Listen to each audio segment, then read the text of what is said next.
Salut à vous et bienvenue dans cet exercice. Ici, on va apprendre à repositionner un objet virtuel sur la vraie vie, cela en utilisant des points de repère. Je m'explique. Voici une vidéo explicative de l'exercice que vous pouvez regarder séparément de cette vidéo. Mais l'idée ici, c'est de dire, ok, on va tracer une ligne qui commence quelque part et qui termine quelque part. À partir de cette ligne, on va réussir à déduire le poids Y et le poids Z, et ça va nous permettre de replacer l'objet dessus. Vous voyez ici, basiquement, on dessine des lignes comme ceci. Voilà. On fait une translation et une petite rotation.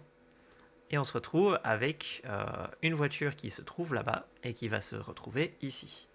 Donc l'idée, c'est on fait une voiture virtuelle en point 00 d'Unity, on fait un préfab, et ce préfab, on vient le placer dans la vraie vie grâce à ce petit point de départ, point de fin. C'est ça l'exercice qu'on va faire ensemble. Je vous invite à regarder la vidéo, elle parle un petit peu de tout ce sujet-là. L'idée ici, c'est de charger une voiture ou de charger une pièce. Alors, ça, c'était la vidéo de l'énoncé. Ça, c'est le vidéo du résultat final de cette vidéo qu'on va faire ensemble maintenant.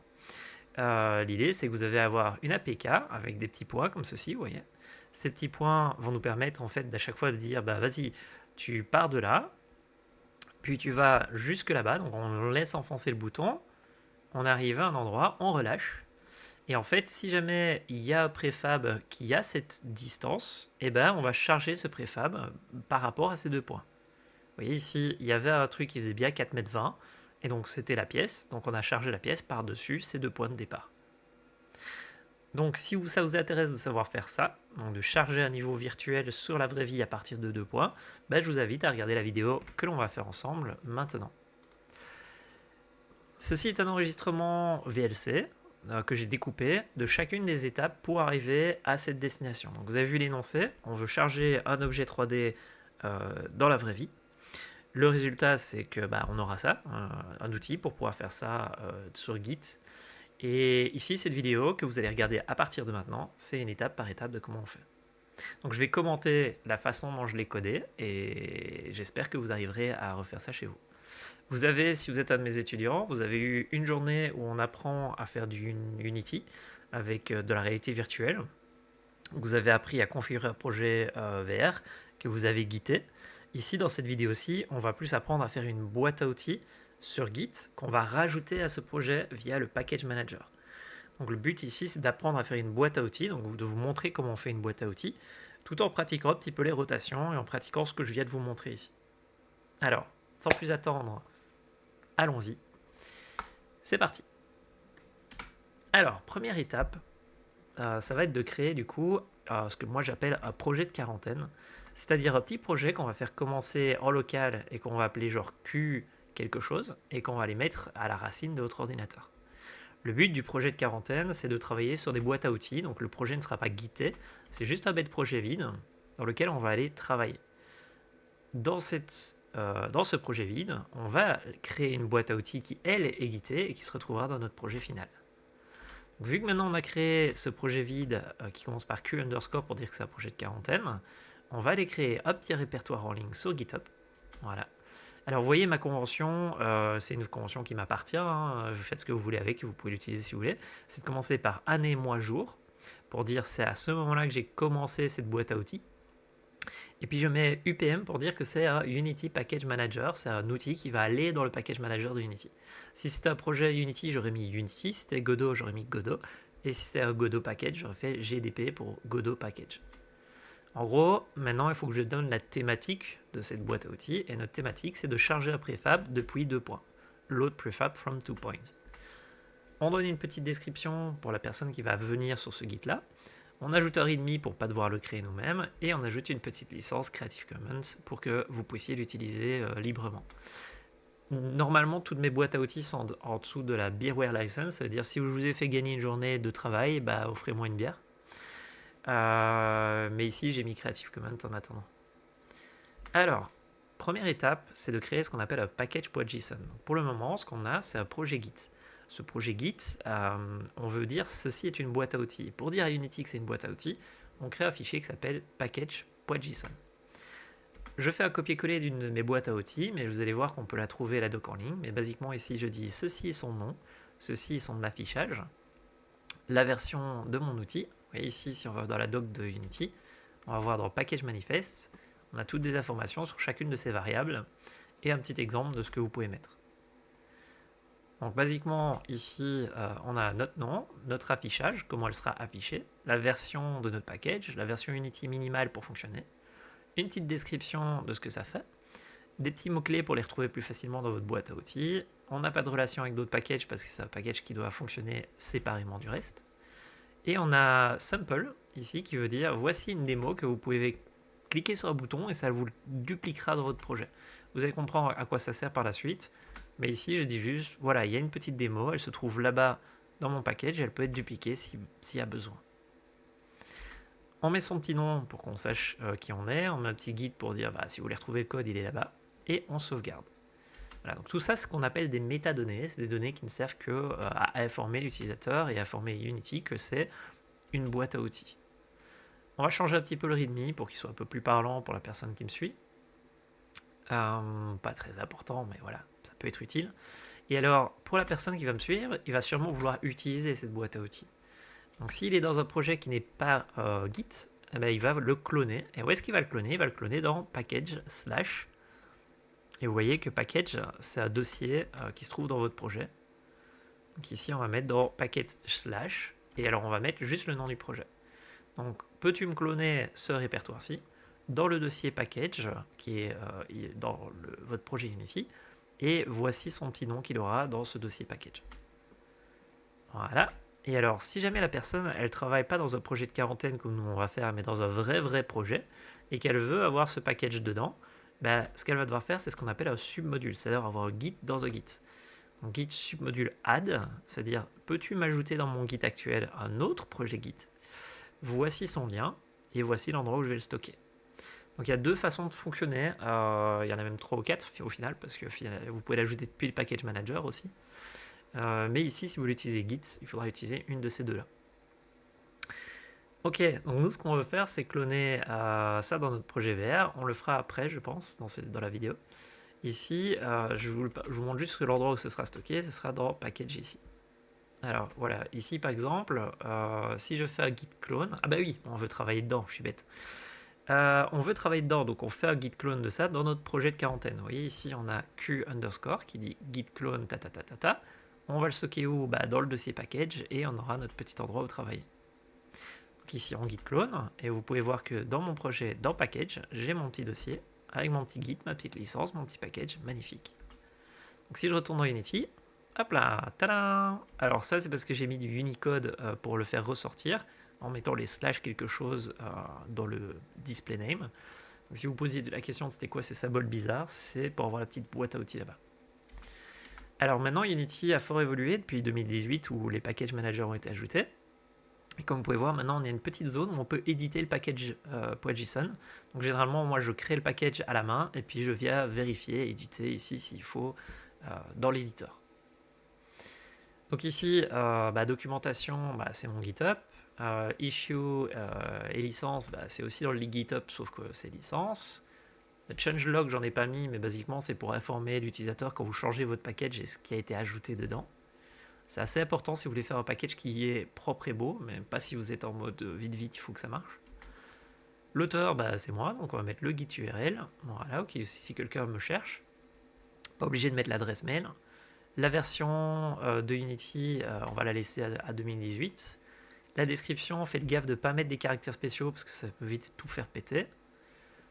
Les dépendances, on pourrait avoir une dépendance avec input de Unity.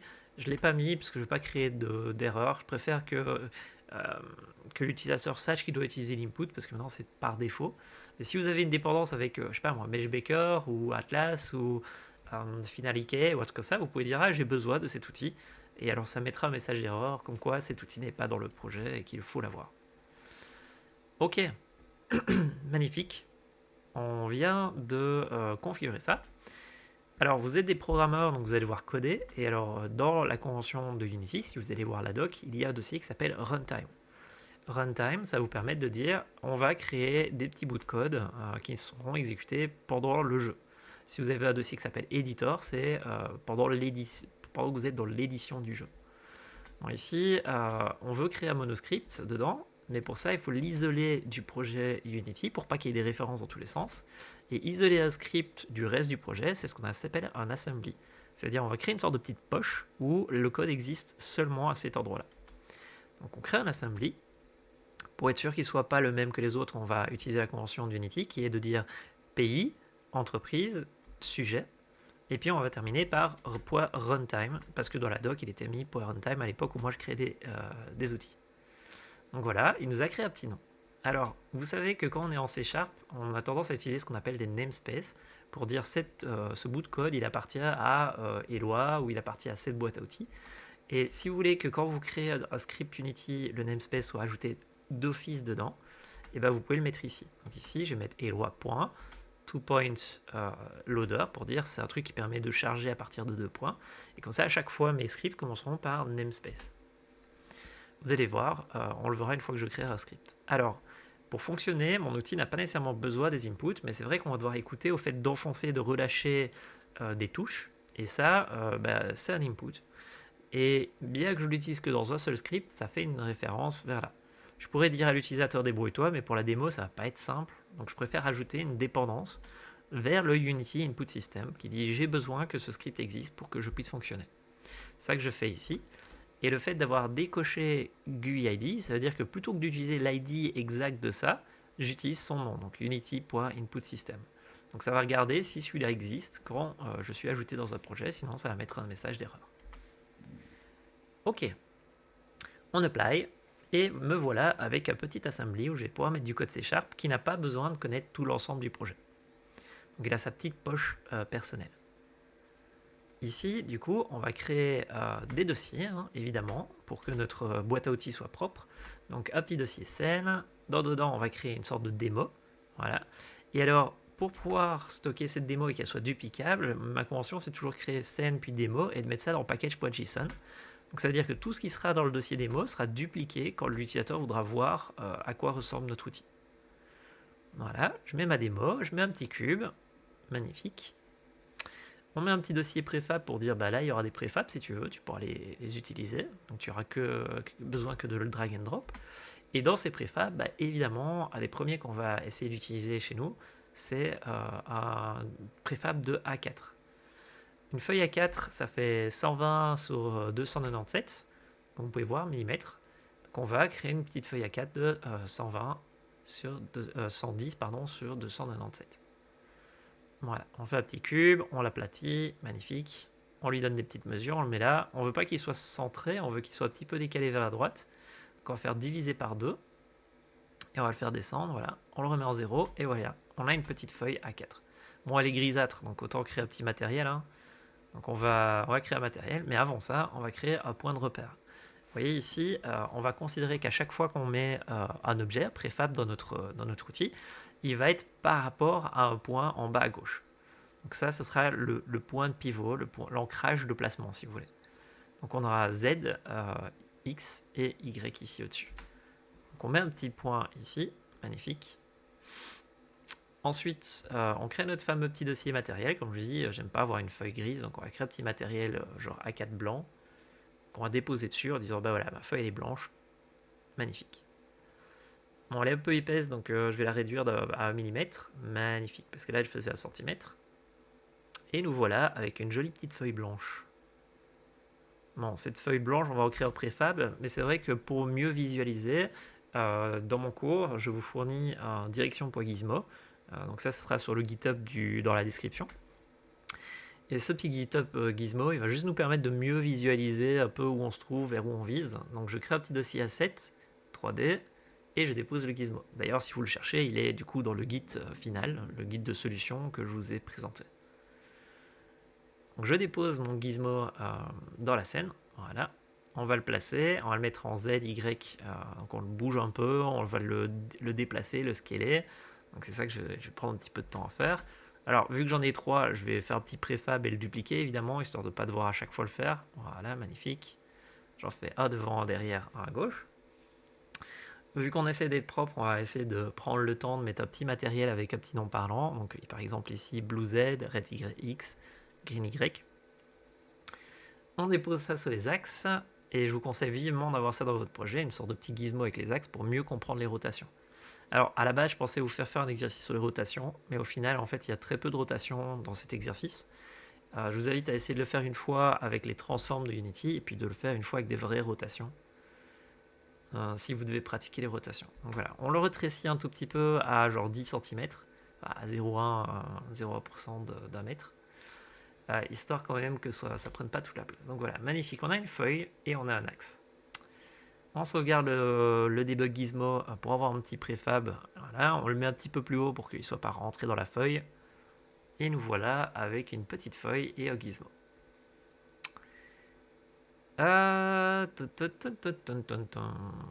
Ok. Alors, ici, c'est un gros accéléré, parce que ce qui se passe, c'est que j'aurais bien voulu avoir une petite voiture. Sauf que de passer une demi-heure à vous montrer comment on fait une voiture, c'est pas le sujet de cette vidéo. Donc ici, j'ai juste été chercher les mèches de la petite voiture que j'aime bien utiliser pour les projets actuels, qui est AKS 4036. Et donc voilà, je l'ai mis, je l'ai colorié. Allez la chercher sur mon projet si vous la voulez. Mais évidemment, mettez autre chose pour vous. Ça peut être un personnage, du Warhammer, ça peut être un truc de Sketchfab. Prenez un objet qui vous plaît, que vous avez envie de voir en VR. Donc ici, voilà, j'ai fait une petite voiture, j'ai fait un petit préfab. Vous pouvez aller chercher sur le GitHub si vous avez envie. Alors, vous voyez ici, je fais un point vide, et ce point vide, il a une feuille A4 et la voiture. Pourquoi ? Parce qu'on a envie de débugger, on a envie de voir si ça marche. Notre but, c'est du premier exercice que je vous ai cité dans la vidéo d'exercice, c'est de charger un objet 3D sur une feuille A4. Donc ici, on a la représentation de la feuille A4 qu'on va utiliser un peu partout dans le projet, et la voiture qu'on met dans un point vide. Ça, on va en faire au préfab. Voilà, et ce préfab, c'est le premier niveau qu'il nous faut réussir à charger.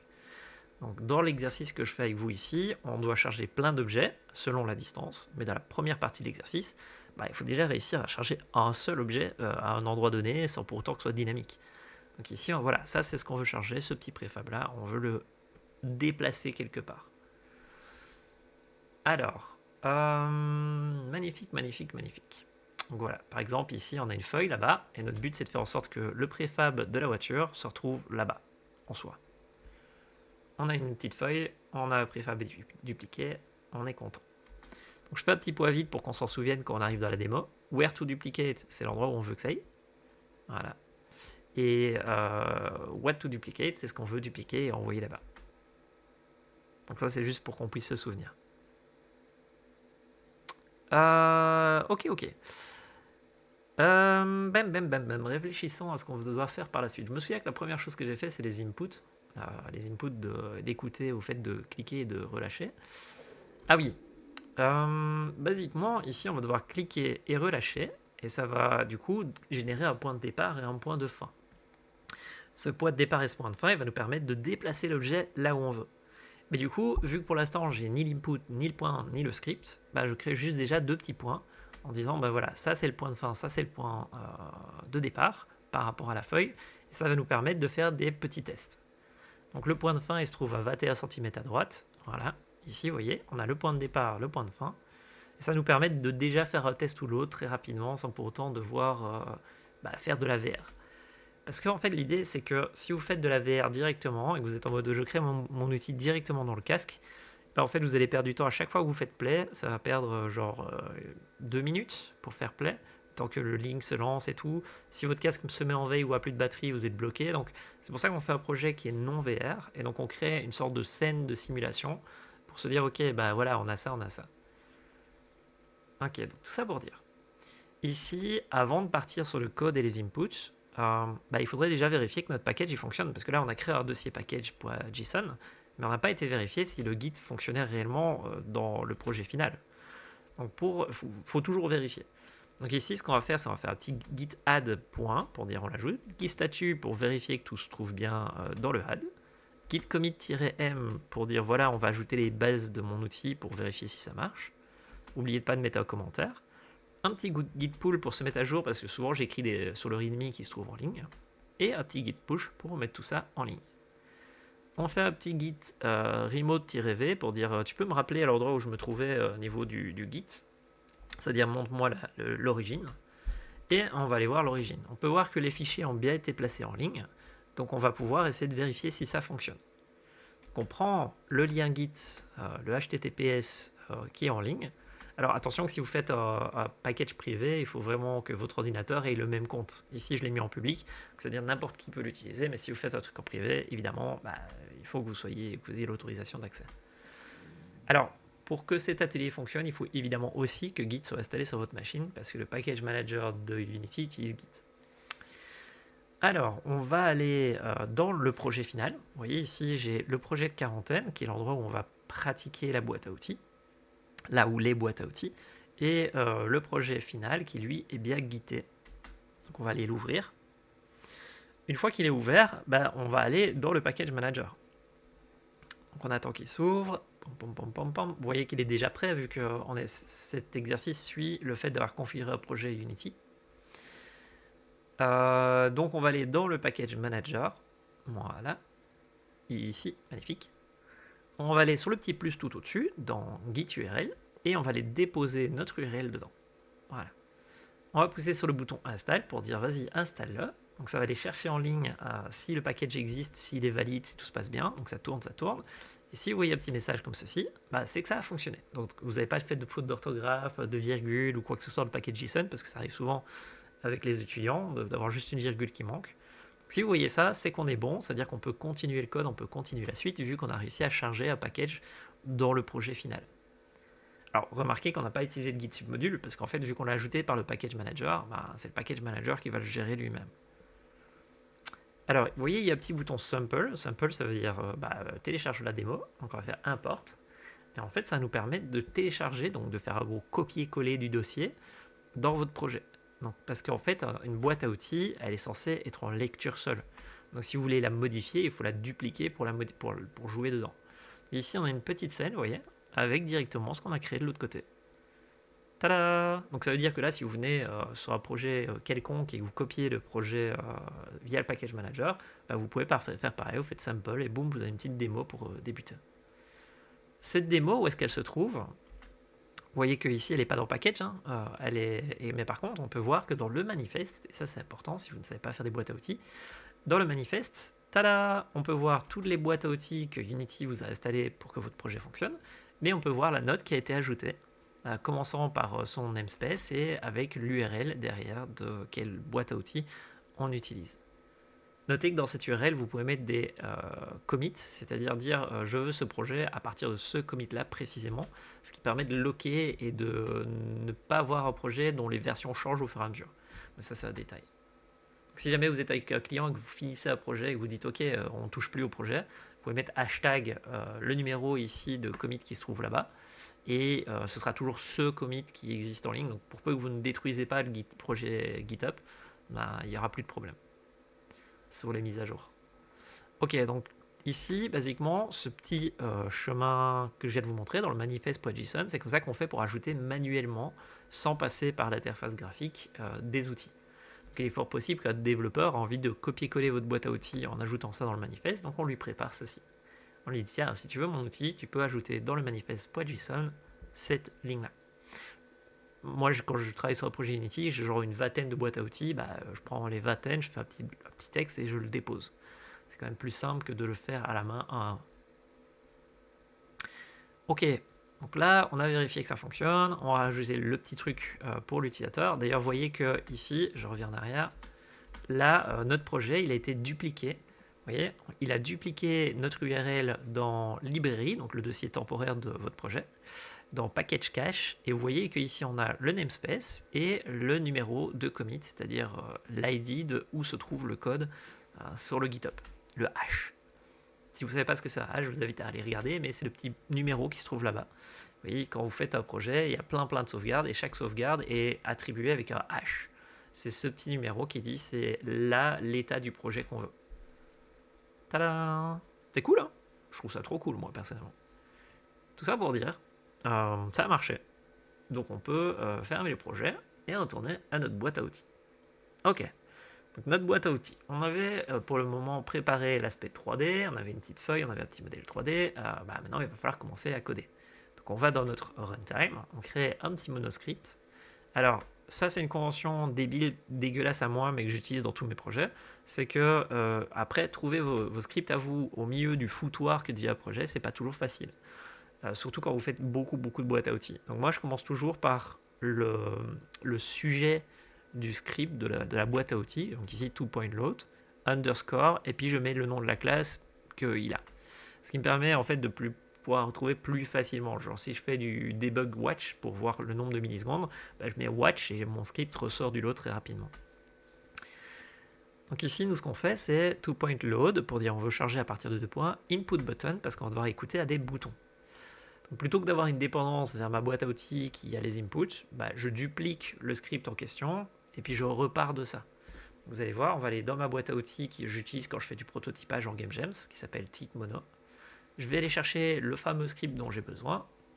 Je vais le dupliquer ici. Voilà. Je vais virer du coup tous les namespaces et son nom qu'il avait. Voilà. Et comme ça, je peux repartir de zéro. Alors, cette partie-là, si vous n'avez jamais fait des inputs de Unity avec le nouveau système, elle est peut-être un peu déstabilisante. Donc, en gros, ce qui se passe, c'est que les inputs de Unity, avant, quand on était débutant, on écoutait à chaque frame, tiens, est-ce qu'elle est enfoncée cette touche? Le problème, c'est que déjà, vous ne savez pas quelle touche. Donc, est-ce que c'est une touche de clavier, de Switch, d'Xbox? Donc ça, c'est au designer de choisir quelle touche on va enfoncer. Donc, on met un input action reference pour dire, tiens, petit game designer, peux-tu me dire quelle touche exactement je dois écouter? Ensuite, ce qui se passe, c'est que si vous écoutez à chaque frame, si votre jeu il rame un peu, vous allez louper des touches de l'utilisateur. Donc plutôt que de regarder la touche, on va s'abonner à son changement. Donc ici, on dit quand mon script il est activé, je vais rajouter un listener, un bout de code qui va dire et préviens-moi quand ça change. Et je vais demander avec une méthode lambda ici d'appeler cette méthode-ci et de me donner le contexte de la touche. C'est-à-dire qu'est-ce qui s'est passé? Est-ce qu'elle a été enfoncée depuis longtemps? À quel moment? C'est quelle touche et tout? Donc le contexte. Ce qu'on appelle un callback, c'est-à-dire une fois que tu as fait quelque chose, tu me redonnes toutes ces données. Donc ici on dit j'active la touche en question que le game designer m'a donnée. À chaque fois qu'elle change, qu'elle débute ou qu'elle est annulée, c'est-à-dire que par exemple j'arrête de toucher sur le joystick, c'est pas une action, c'est juste qu'elle a été annulée. Donc ici on veut que s'il arrête de toucher à son joystick, on le sache aussi. On dit si ça bouge, si ça débute ou si ça a été annulé, tu me dis quoi et je réagirai en fonction. Bon, par contre, si on me retire mon script, là, il faut que je le désabonne. Donc c'est ça que si jamais on désactive l'objet, on se désabonne de la touche. C'est ça que je viens d'écrire en fait ici dans ce petit script ici.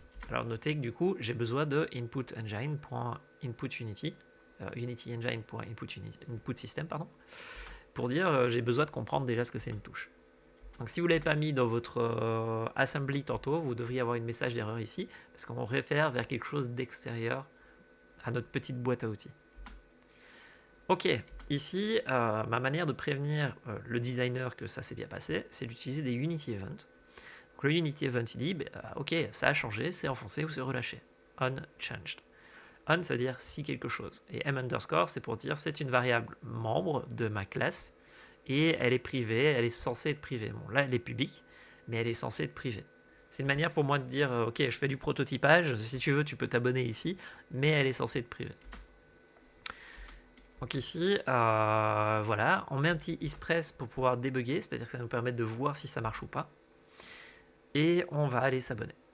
On s'abonne, magnifique, on se désabonne, on arrive ici, on reçoit l'information. Et alors la manière dont on le lit, c'est on dit petite callback, peux-tu me donner la lecture, lire la valeur en flottant de ce que tu me donnes. Donc ça peut être un vrai ou faux, ça peut être un axe. Moi ici j'aimerais bien qu'il soit considéré comme un axe. Tu me lis la donnée en float. Désolé pour la bouche qui est passée devant le micro. Et ici on dit si c'est supérieur à 0,5, ce qu'on appelle un threshold, alors ça veut dire qu'il est enfoncé. S'il est enfoncé et que mon ancien il n'est pas enfoncé, c'est qu'il y a eu un changement. Donc vous voyez ici, s'il y a une différence entre le nouveau et l'ancien, c'est que ça a changé. On stocke la nouvelle valeur, on dit qu'il y a eu un changement. Ah, tiens, je suis allé un peu vite. Hop. Voilà. On regarde la différence. S'il y a eu un changement, on dit qu'il y a eu un changement. On invoque le truc pour dire au designer c'est bon, ça a changé. Et on invoque, si c'est vrai, le down, si c'est pas vrai, le up pour dire c'était enfoncé ou relâché. Comme ça, on ne s'abonne pas à un truc qui nous spamme toutes les 60 fois par seconde. On dit seulement si ça a changé, tu m'avertis. Ok, donc là maintenant, on a un petit script qui nous permet d'écouter à des inputs. Donc ça va ressembler à quoi? Alors, on va créer un petit point dans notre projet, un petit point vide avec rien dessus. Voilà. Hop. Ce petit point vide, on va y mettre nos scripts dessus. Voilà. Et ce script, vous voyez, il y a une petite case pour le game designer, des Unity Events pour s'abonner et un petit debugger pour le Express. On va aller rajouter un petit dossier qu'on va appeler input dans notre boîte à outils et on va aller créer le fichier qui s'appelle input action du input action system de Unity qui va contenir en fait ces informations des touches que le designer veut qu'on utilise. Donc ici, je ne fais pas un cours sur les inputs, je vais essayer de raccourcir, mais basiquement ici on dit voici le mapping, c'est-à-dire est-ce que je suis dans un hélico, dans un véhicule, est-ce que je suis en train de marcher. C'est ça le action map, c'est pour activer, désactiver un ensemble d'inputs. Bon, ici nous ce qu'on veut c'est un truc par défaut, donc je lui donne un petit nom. Et l'action c'est pas la touche que vous allez offenser, mais l'action que le joueur veut faire. Sauter c'est pas une touche, c'est une action. Par contre espace c'est une touche qui permet de dire que l'action sauter a lieu. Vous voyez un peu l'idée? Donc ici, on va dire que l'action, c'est de set le start et le stop point. Donc ça, c'est l'action qui est dans le jeu, de définir le start et le stop. Donc ici, maintenant, on va définir la touche. Par exemple, je peux dire, si je pousse sur espace, ça veut dire que je veux que cette action soit changée. Et qu'elle est booléenne, vu que c'est un button. Ici, du coup, on va l'écouter par exemple à la manette de la Xbox, au cas où si on veut vite faire un test. Je vais mettre Nord, voilà. Donc là, si je pousse sur espace ou Nord, ça veut dire c'est bon, on veut définir le point de départ et le point de fin quand je relâche. Magnifique. Donc le game designer peut changer ça à tout moment. Nous, on s'en fout. Tout ce qu'on veut savoir, c'est quelle touche. Vas-y, débrouille-toi. On le dépose dedans. Donc on prend le truc qui est là-bas et on le drag and drop ici pour dire c'est bon, c'est cette touche-là qu'on veut écouter que le designer va choisir plus tard. On vérifie que ça marche. Vous voyez, ici je pousse sur espace et sur A et on voit que la petite case ici c'est illuminé, donc c'est que ça marche. Donc ça veut dire que plus tard dans le projet, on va pouvoir dire quand tu touches, quand tu relâches, voici l'action que tu devras faire. Magnifique. Bon, maintenant qu'on a une touche qu'on peut écouter, alors pourquoi est-ce que j'explique pas la VR maintenant? C'est parce qu'en fait, on n'a pas le casque, donc on va pas pouvoir ajouter la VR maintenant. Mais par contre, quand on sera dans le projet VR, on va pouvoir ajouter la touche et puis faire un copier-coller dans notre boîte à outils par la suite. Donc pour le moment, vu qu'on n'est pas encore en VR, on va attendre d'être en VR pour pousser sur la touche VR. On peut déjà ajouter techniquement la touche avec OpenXR, c'est juste que j'ai pas retrouvé c'était laquelle, donc j'ai attendu d'être dans le Quest pour la trouver. Bon, du coup, on met les inputs de côté pour le moment. Nous, maintenant, ce qu'on veut, c'est faire un code qui déplace notre voiture au bon endroit. Donc on crée un script, voilà, qu'on va essayer de trouver un nom parlant. C'est toujours dur de trouver des noms parlants. Ici, je vais l'appeler Create Prefab from Start Endpoint. Alors, vous voyez que moi, je suis un peu allemand sur les bords. J'ai jamais des noms de classes qui sont très courts. Toujours des noms de méthodes super longs, des noms de classes super longs. J'écris presque des bouquins. Mais c'est parce que je préfère avoir une classe un peu dégueulasse, un peu longue, un peu difficile à lire sur un petit écran, mais qui au moins sont parlantes quand je reviens et que je relis mon code. Donc c'est pour ça que il y a des moments donnés où j'ai des problèmes avec les éditeurs et avec les longueurs de chemin de fichiers. C'est la vie. Faites comme vous voulez. Si vous voulez une nom de classe tout court, vous le faites. C'est pas mon problème. Bon, ici, voilà, j'ai un nom de classe un peu long, mais voilà ce qu'il dit. On crée un préfab une fois qu'on a le point de départ et le point de fin. Alors là, je me souvenais plus de comment on appelait un serialized field, en tout cas comment on l'orthographiait, donc j'ai regardé sur internet. Parce que l'éditeur me le reproposait pas, j'étais en mode alors c'est comment je viens de faire 6 mois de Godot et donc revenir sur Unity, je suis en mode oh là, ça s'appelle comment encore tout ça? Ici on crée un serialized field pour dire que on veut le voir dans l'éditeur, private GameObject pour dire voilà, et le nom prefab to create c'est quel est l'objet qu'on va devoir créer. Donc là on dit au designer donne-moi un objet à créer. On crée une petite méthode, et cette méthode, qu'est-ce qu'elle va recevoir? Elle va recevoir un vecteur 3 de point de départ et un vecteur 3 de point de fin. Pourquoi pas un GameObjet?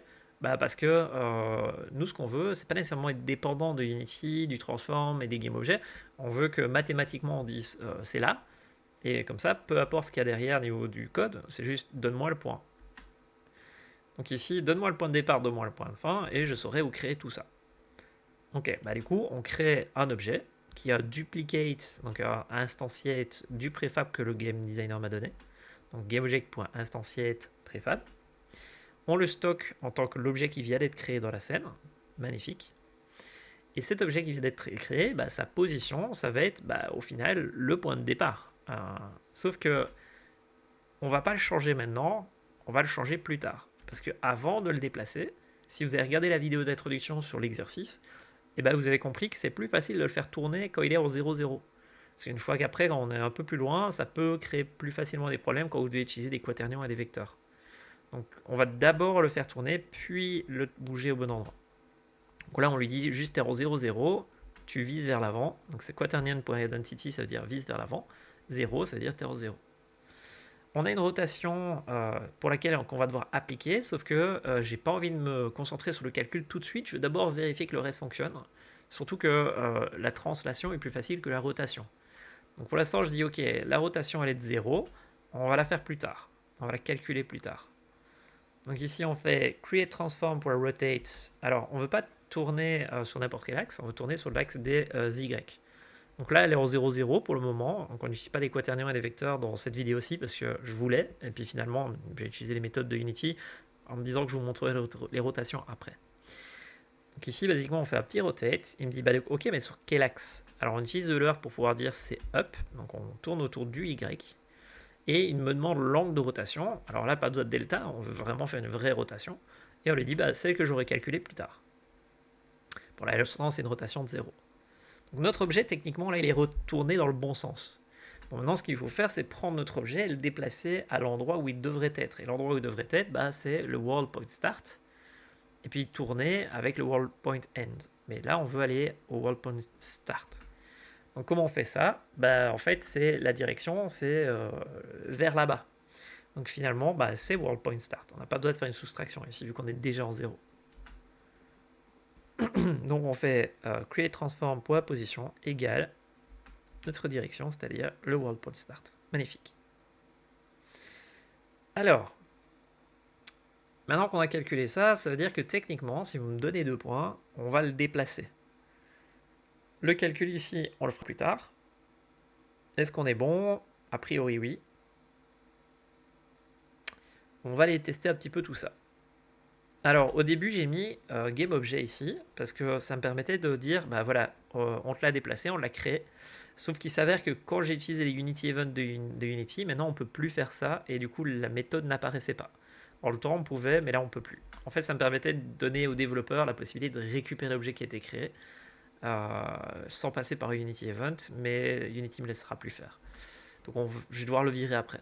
Mais là, basiquement, ce qu'on va faire, c'est on va dire si on a créé un objet, il faut bien avertir le développeur, le game designer, qu'un objet a été créé. Donc on dit Unity Event, peux-tu prévenir de manière publique pour le game designer qu'un objet vient d'être créé, un préfab vient d'être créé. Voilà. Donc on dit create prefab pour invoke pour dire vas-y, préviens le game designer ou le développeur qu'on a bien créé cet objet. Alors on voit un peu ce que ça donne ce script. Doum doum doum doum doum doum. Voilà. On crée un petit poids vide. Magnifique. Ce poids vide, on lui donne un petit nom, on met le script. Vous voyez, on a l'Unity Event pour prévenir le game designer. Ici, on a une case pour lui dire, bah vas-y, donne-moi le préfab. Donc le préfab qu'on veut créer, nous, c'est A4KS 4036. Puis après, on changera le script pour avoir une liste. Mais là, pour l'instant, on veut juste cet objet-là. Donc on ne dit pas celui qui est dans la scène, hein, on dit celui qui est dans le dossier, parce que celui qui est dans la scène, il est là juste pour qu'on puisse mentalement se représenter le fait qu'il sera là-bas. Ok. Donc maintenant qu'on lui a donné, on va devoir le créer. Sauf que pour l'instant, on n'a rien pour lui donner 2 points. On n'a pas fait un script qui dit tiens, voilà 2 points. Donc il va falloir créer ça. Bah, créons ça. Hein. On va créer un petit script qu'on va appeler emit start endpoint pour dire si le designer m'appelle, bah, je vais dire hey, voici un point de départ et un point de fin. Donc, on ne sait pas qui va nous appeler. Diviser pour mieux régner. Il faut faire des classes qui ne font qu'une chose bien. Et ici, ce qu'elle sait faire, c'est qu'elle dit bah, si on m'appelle, je donne 2 points en disant tiens, il y a 2 points qui viennent d'être signalés. Donc du coup, ce qu'on va faire, c'est qu'on va faire un serialized field qui vise vers un point de départ et vers un point de fin. Voilà, comme ça, magnifique. Ok. On a Unity Event qui va émettre du coup deux vecteurs 3, celui de départ et celui de fin. Alors voilà, dans Unity, on a des Unity Events qui s'écrivent comme ça. En Godot, on a des signaux qui sont tellement mieux parce que du coup, on peut donner un petit peu de contexte ici, en disant c'est ça et c'est ça. Est-ce que Unity a évolué et que maintenant on a ça et que je le sais pas, j'en sais rien. Mais là, c'est vraiment chiant qu'on ne peut pas mettre un nom pour donner un peu de description de ce qui se passe. Mais là, ce sera départ et fin. Donc on va le mettre dans le nom ici, dans la description, pour dire voilà, c'est ça. Alors j'étais plus sûr sur l'orthographe parce qu'il fallait 2T. Et quand vous faites une boîte à outils, il ne faut pas faire de faute d'orthographe parce qu'une fois que vous changez, vous cassez chez les gens. Donc ici, j'ai été vérifier l'orthographe. Apparemment, c'est bien 2T si je ne me trompe pas. Ok, ici du coup, si le designer appelle emit current point, alors je fais appel au Unity Event et je dis tiens, prends le point de départ, sa position, le point de fin, sa position, et tu l'envoies à qui a besoin. J'en ai rien à foutre du script qui est derrière, hein, parce que ça peut changer. Ça se trouve, le script qu'on a codé ensemble juste avant, on va peut-être le faire changer. Donc ici, ce script-là, lui, il s'en fout. Il dit, on me dit de les mettre, je les mets. Peu importe qui y a derrière. Et c'est ça que c'est bien la Unity Event, mais ça peut devenir un petit peu le foutoir. Alors, on devrait techniquement faire un autre script pour ce que je vais faire ici, mais pour gagner en simplicité et en rapidité, bah, je l'ai fait dans ce script-ci, mais c'est de créer un cursor setPoint. En gros, on va devoir cliquer sur la touche et lui dire tu fais que ce point de départ, tu le changes de position, et ce point de fin, tu le changes de position. Ça devrait être un script sur le côté, mais j'avais la flemme. Et donc du coup, je l'ai mis dans le même endroit. Cursor setPoint, qui veut dire on va utiliser un curseur, et quand le designer me dit redéfinis le point de départ, et bah tu le déplaces. Pareil pour le point de fin. Ici on dit si tu me demandes de replacer le point de départ, bah tu le replaces avec le curseur. Si tu me demandes de placer le point de fin, tu le replaces avec le curseur. Ce qui va nous simplifier un peu pas mal la vie. Parce qu'on aura juste besoin de déplacer de petits points dans l'espace, de petits curseurs verts. Et comme ça, on saura à l'endroit où on est pour le moment. Donc, ça permet de mieux débugger et ça permet d'aller plus vite. Donc, tout ça pour dire, vous allez voir à quoi ça ressemble. Si vous avez vu la vidéo de départ où j'expliquais un peu, et la vidéo de fin où j'expliquais un peu le concept, normalement, c'est les deux petits points verts qu'on déplace, ce qu'on est en train de faire.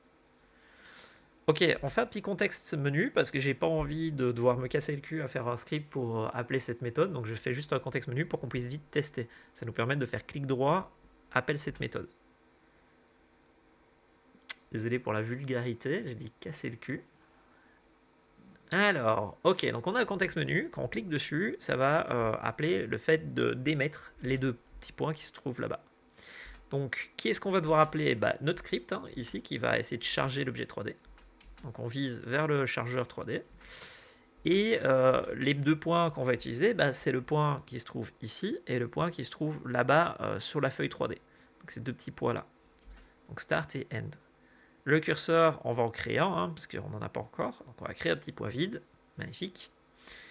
Voilà, curseur to put sur no quest. Donc ça, on le déplacera à l'endroit où la manette se trouve. Bon, en attendant, on va lui mettre un petit point de 1 mm. Et ce petit point, on va le rendre tout rouge, tout pétant pour qu'on le voit bien dans la scène. Donc on crée un petit matériel. Voilà, red. Dot. Magnifique. Tout rouge. Je le mets en unlit pour qu'on le voit vraiment bien, même s'il n'y a pas de lumière. Là, il est pétant. Voilà. Je le fais un peu plus gros parce que comme ça on est sûr de bien le voir, même si c'est pas nécessairement la meilleure des idées. Voilà, et on crée un petit préfab parce qu'on risque de le réutiliser dans les projets des gens. Du coup, on vise vers ce curseur et c'est ça qui va nous permettre de placer les petits points verts. Magnifique. Alors, comme nous disions, on veut que quand le designer nous demande d'invoquer les deux points, qu'on les transmette à l'autre script. Donc on dit create prefab et vous voyez que la méthode elle apparaît pas, c'est ça que je vous disais, il faut pas le retour game object sinon ça fait tout foirer. Donc j'ai retiré le fameux game object et là il va réapparaître dans le Unity event.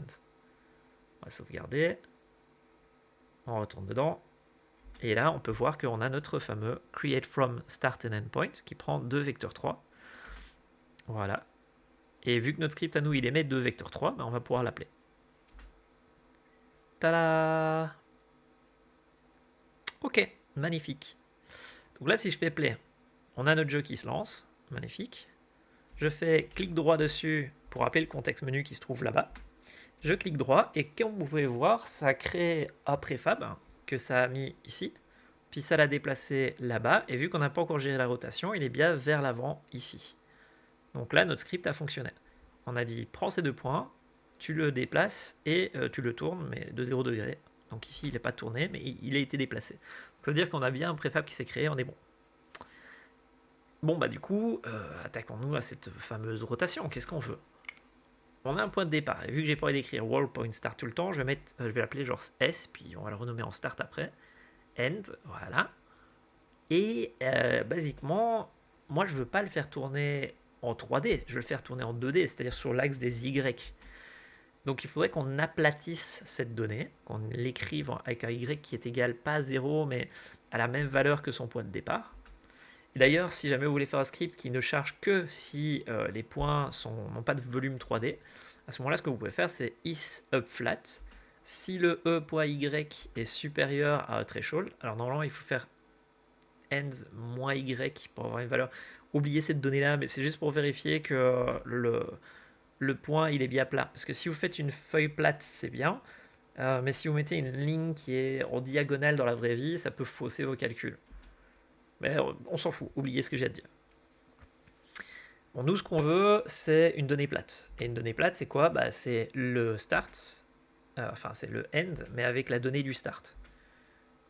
Donc, on crée un end flat. Le end flat pour la y, il sera égal à quoi? À start.y. Et là, du coup, on a une donnée en vecteur 3, mais qui est, entre guillemets, plate. Alors, nous, ce qu'on veut, du coup, maintenant, c'est calculer la distance entre ces deux-là, pour plus tard. Parce que, basiquement, oui, c'est bien beau d'avoir cette donnée plate, mais si on regarde dans la vidéo de départ, ici... Attends, je vais vous montrer ça. Parce que là, je suis un peu loin du sujet. Pour moi, c'est clair dans ma tête, mais pour vous, ça ne doit pas nécessairement l'être. Donc, je préfère revenir dessus. Je vais aller sur la porte parce que ce sera beaucoup plus parlant. Ah ben voilà, ici, voilà. Alors, on va essayer d'avoir un peu... Voilà. Donc, pour vous expliquer un peu ce qui se passe. On a un point de départ qui est là. On a un point d'arrivée qui est là au-dessus. Nous, ce qu'on veut vérifier, c'est quelle est la distance entre ce truc-là et ce truc-là. Donc, ce qu'on fait, c'est on prend le Y qui est là, et on dit, oups, tu te trouves ici, entre là et là. Donc maintenant, on vient de faire une sorte de triangle rectangle. Tadam! Nous, ce qu'on veut, c'est la distance entre ça et ça, ce qui va être assez pratique. Et ce qui va se passer, c'est que si on devait faire le calcul après, eh ben on veut le Y qui se trouve ici, donc on fait un vecteur up, et le forward qui se trouve là-bas, qu'on peut trouver en faisant un cross product. Et là, on aurait la ligne devant, qui se trouve ici dans le mur, et ça va nous permettre de faire nos calculs. Nous, ce qu'on veut, c'est ce D, distance qui se trouve là-bas, pour que le calcul soit toujours le même, peu importe que ce soit vertical ou horizontal, ce sera toujours ces trucs-là qu'on va utiliser pour dire c'est ce niveau que je charge. En gros. Ok, donc ici, vu qu'on a calculé cette petite ligne-là, ici en aplatissant le Y, on peut demander quelle est la distance sur cette zone flat. Et comment on fait la distance? On fait destination moins origine, ce qui nous donne une sorte de vecteur en 0, et puis on demande sa magnitude, c'est-à-dire à quel point il est long. Il y a différentes manières de calculer la distance en Unity, mais ça c'est une manière un peu plus mathématique et directe, on va dire. Ok, donc là on a la distance flat, donc cette petite ligne que je viens de vous montrer qui se trouve ici, de notre objet. Du coup, il nous faudrait une sorte de variable que le designer peut définir qui dit voici la distance que j'attends pour pouvoir créer ce préfab. Et vu qu'on ne sera jamais au millimètre près ni au centimètre près, il faudrait que le designer décide aussi de ce qu'on appelle un threshold, c'est-à-dire à quel point il peut avoir tort. Alors ici, je me suis gouré, j'ai mis 20 cm, c'est un petit peu beaucoup. Non, c'est 0,02 le threshold ici pour dire 2 cm. Donc ça veut dire qu'on va regarder est-ce que la distance de notre ligne qu'on vient de dessiner fait bien 21 cm, plus ou moins. Donc si c'est 19 ou 23, c'est bon aussi. Vous voyez, c'est plus ou moins une feuille A4. Et plus la grande distance sera grande là, plus on laisse le designer choisir un threshold qui est un peu plus grand. C'est pour ça qu'on lui laisse choisir à chacun des objets 3D à quel point ça peut être précis ou imprécis. Donc ici, on dit si cette fameuse distance-là, elle est dans ce threshold. Alors comment on pourrait faire ce calcul-là?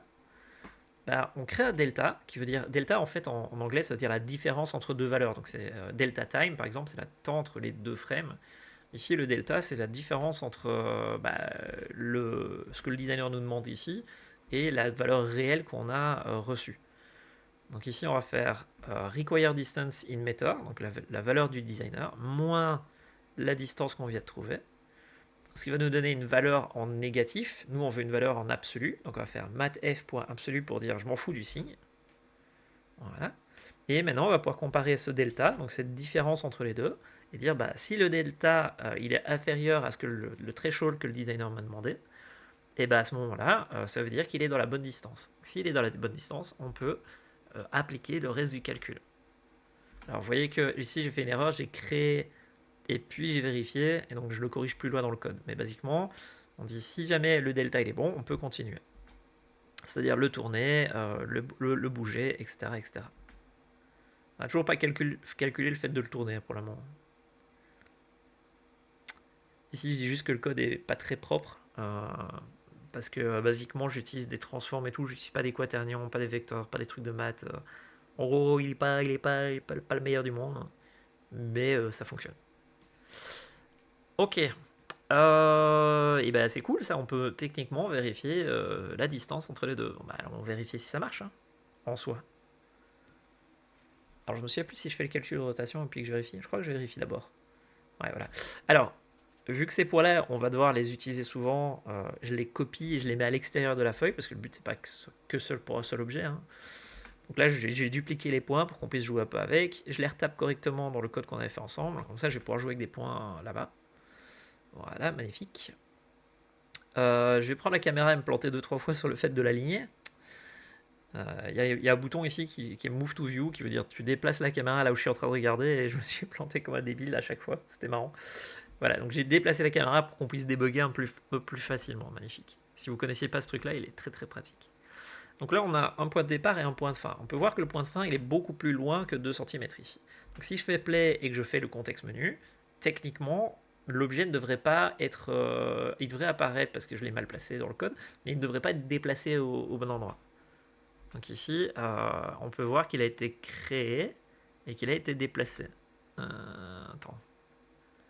Ah oui, c'est parce que j'avais mis 20 cm au lieu de 2 cm à l'époque. Donc on refait le test, mais avec 2 cm. Hein.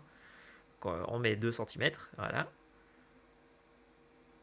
On fait play, on va vérifier que ça marche. Donc on regarde le point, il est bien, bien loin. On fait clic droit contexte.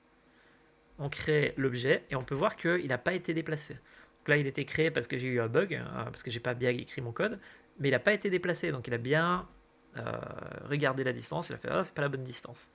Donc, si je prends le point maintenant que je le mets plus ou moins au bon endroit, à 2 cm près, et ben il est bien déplacé. Vous voyez, on a réussi à faire un truc qui est contextuel sur la distance de ces deux points qu'on dessine. On réessaye pour être sûr que j'ai pas fait une erreur, et on peut voir que ça a fait le même comportement. Ok. Là, on remarque que je l'ai créé au début, donc je le crée seulement si c'est valide. Et nous voilà avec un code qui techniquement fait le taf. Bon, nous, ce qu'il nous faudrait, c'est le faire tourner dans le bon sens maintenant. Donc on va essayer de réfléchir un peu à ça. Bon, si on est dans Unity, le forward, ça correspond à un vecteur 3.forward. Pour rappel, la voiture, avant de la déplacer, elle est toujours bien en 0,0 quand j'ai créé l'objet, le préfab. Donc du coup, nous, ce qu'on veut regarder, c'est le Unity forward et puis la direction que prend nos deux points, c'est-à-dire par où ils regardent depuis le point de départ vers le point de fin. Donc quelle est cette fameuse rotation qu'on doit appliquer? Donc on fait direction, voilà, start to end direction, ok, magnifique. Et ce start to end direction, il est basé sur le flat en fait. Il n'est pas basé sur la direction finale ici, parce que j'ai commencé à faire de la merde à cet endroit-là.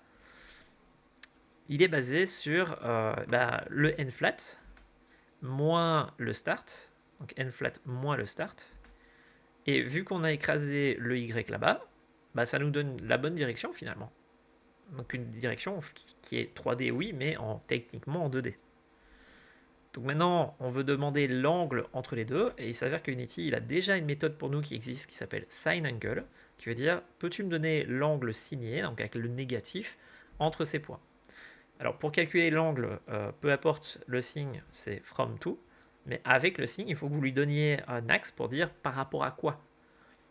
Donc ici on dit from, c'est forward, to, c'est la direction qu'on a actuellement si on le ramène en 0,0. Vous voyez, ici on fait end moins start, ça le ramène en 0,0. Et puis axe, on va dire par rapport à up de Unity, par rapport à l'axe Y de Unity. Et là on aura l'angle que ça veut que ça a. Et donc du coup, ça veut dire qu'on va le translater puis le tourner, vu qu'on avait déjà prévu le code. Donc voyons voir si ça marche. Hop hop hop. Je prends mon truc, je fais contexte et tada! Alors techniquement ça a fonctionné. Mais par contre, ce qui se passe, c'est que on a regardé par rapport à la droite ici. Bah oui, parce que pour l'instant, j'ai décidé dans notre outil que la ligne que la ligne ici, en fait, on dessinait et puis on regardait par rapport à cet axe ici qui est à la droite et pas par rapport au forward. Bah, du coup, il faudrait qu'on tourne de 90 degrés pour ajuster un petit peu ce code-là. Donc ça veut dire que vu que j'ai décidé que c'était la droite de la feuille, on doit tourner de 90 degrés. Bah, allons changer ça dans le code. Hein.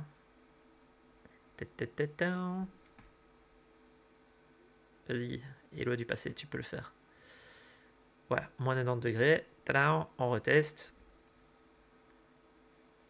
Pom pom pom pom pom. On fait play. Yop, on fait clic droit, contexte et tada, on a chargé une voiture. Alors, ça paraît rien là, mais basiquement, vous venez de finir l'exercice en soi. Presque. Vous avez un objet préfab que le designer a créé. Vous lui avez dit, si on trouve 21 cm, c'est la longueur d'une feuille, bah, tu le déplaces et tu le tournes sur la feuille. Bah là, ça veut dire que si vous le faites dans la vraie vie, si vous reliez les codes ensemble, bah, vous avez basiquement chargé un objet virtuel sur une feuille A4. Magnifique. Bon, bah du coup, il nous reste cette dernière petite étape de lier les points et la VR. Et c'est ça qu'on va devoir faire maintenant. Alors, réfléchissons un petit peu. Déjà, on veut avoir nos petits points qui soient un peu visibles, parce que c'est chiant de ne pas les voir. Donc on va créer une petite sphère dedans, on va créer un petit matériel vert. Voilà. On va les mettre dedans, on va les décorer, leur donner genre 1 cm de distance pour qu'on puisse quand même bien les voir. Voilà. Voilà, on a un petit point vert, ce sera plus facile pour pouvoir débugger et comprendre ce qui se passe. Ok. Donc maintenant, ce qui va se passer, c'est qu'on doit déplacer ces points verts selon l'input de l'utilisateur pour que ça puisse fonctionner. Du coup, on retourne dans le script qu'on a fait au départ. Vous vous souvenez du down et du up.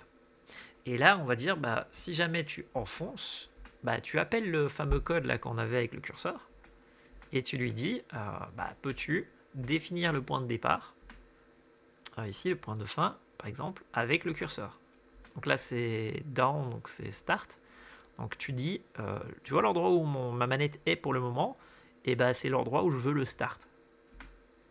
Ensuite, on va sur le up, donc on relâche le bouton, et on dit, bah, tu vois l'endroit où ma manette est pour le moment, le curseur, et bah, c'est le point de fin. Tada! Donc là, basiquement, ça va être un peu difficile de le tester, parce que vous devez faire pousser, puis vous devez déplacer l'objet et tout, ça va être un peu emmerdant, mais c'est ça l'idée. Donc on regarde un petit peu si on peut pas le faire sans aller dans le projet VR, parce que OpenXR c'est quand même standardisé.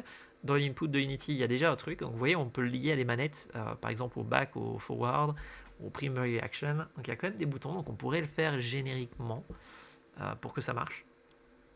Mais j'avais un peu la flemme de lire la doc et je trouvais pas le bouton que je cherchais. J'étais en mode, bon, c'est pas grave, je vais aller cliquer sur le bouton dans la partie VR, on le fera copier-coller, ça marche aussi. Mais basiquement, vous voyez ici, vous pouvez techniquement dire bah, en VR, c'est cette touche-là. Et donc, voilà. Pom pom pom pom pom. On a notre fameux curseur qui est ici. On a notre petit point. Alors ici, du coup, vous voyez, je suis en train de faire un petit peu le test où j'essaie de créer le point vert. Donc quand je pousse sur la touche, ça déplace mes deux points en même temps. Et je me suis dit, bon, pour faire le test, ça risque de pas être pratique. Et mon but, c'est pas de travailler au VR parce que c'est chiant de mettre le casque toutes les 2 secondes. Donc je vais créer deux autres inputs. Un qui s'appelle setStartPoint et un qui s'appelle setEndPoint. Pour dire, bah, s'il veut pas que ce soit le même bouton, mais que ce soit deux boutons, genre un bouton pour dire set et un bouton pour dire stop, ça me permettra de tester sans être dans la VR, bah, ça marchera aussi. Donc ici, j'ai créé ces deux actions-là. Je les lie à Home et à End, parce que c'est deux boutons que je sais que j'utiliserai pas en VR. Voilà. Et on crée du coup un nouveau point avec Up. Voilà. Set Down Input. Set Up Input. Magnifique. Et je mets notre fameux script qu'on a fait ensemble pour écouter les inputs. Donc là, je dis, le game designer, il a décidé que down, c'était ceci. Voilà. Et que up, c'était ceci. Vous voyez, on drag and drop le end et le start dans les petites cases. Bon, maintenant, du coup, on doit lier ces fameuses méthodes où je me suis gouré par la suite, vous allez voir. Mais basiquement, ici, le down, bah, on dit, tu appelles le script et tu me dis qu'il est set start point. Voilà. Et puis up, hop là, set end point. Tous les deux dans le down en fait, hein. Donc, mais non, c'est mon cerveau qui déconne, hein, parce que quand tu codes comme ça pendant 1 heure ou deux, ton code il commence à péter un peu à plomb. Mais basiquement ici, down ça veut dire start et up ça veut dire end. Mais basiquement on a dit, bah, s'il pousse sur le bouton ça fait le start, sinon ça fait le end, enfin l'autre bouton ça fait le end. Donc on va les tester. Donc ici, vous voyez, je prends mon curseur, je le déplace, je pousse sur la touche. Alors mon curseur, il est là-bas, désolé. Voilà, je pousse sur la touche, ça déplace, je pousse sur la touche, ça déplace. Et voilà, on a déplacé les 2 points. Vous voyez? Donc, vu qu'on a déplacé les 2 points, ça veut dire que techniquement, si je mets mon curseur à un endroit puis que je fais plus 21 cm, bah 2 ici, mais de toute façon il y a la précision, et puis que je demande de charger l'objet, tada, on a réussi à charger l'objet 3D. Donc j'ai pris mon poids, je l'ai mis à un endroit, puis j'ai déplacé de 20 cm, j'ai créé le deuxième point, j'ai dit charge, et ça a déplacé, et ça a créé notre objet. Donc c'est bien la preuve qu'en VR ça marchera, vu qu'en non VR ça marche. Tada! Donc on s'approche très fortement du moment où on va pouvoir aller tester un petit peu tout ça en VR. Bon, dans mes souvenirs, je nettoie un petit peu avant d'y aller quand même, histoire que ce soit un peu plus propre. Donc on va aller regarder à ça. Bah du coup, on va un peu nettoyer tout ça. Donc on met un petit start point, magnifique. Voilà, set point end. Magnifique. Start point load. Donc ça c'est le poids de charge. Voilà. On renomme tout ça en debug square. Magnifique. Laissez-moi boire un petit coup pendant que je fais ça, parce que cette partie-là, c'est du nettoyage.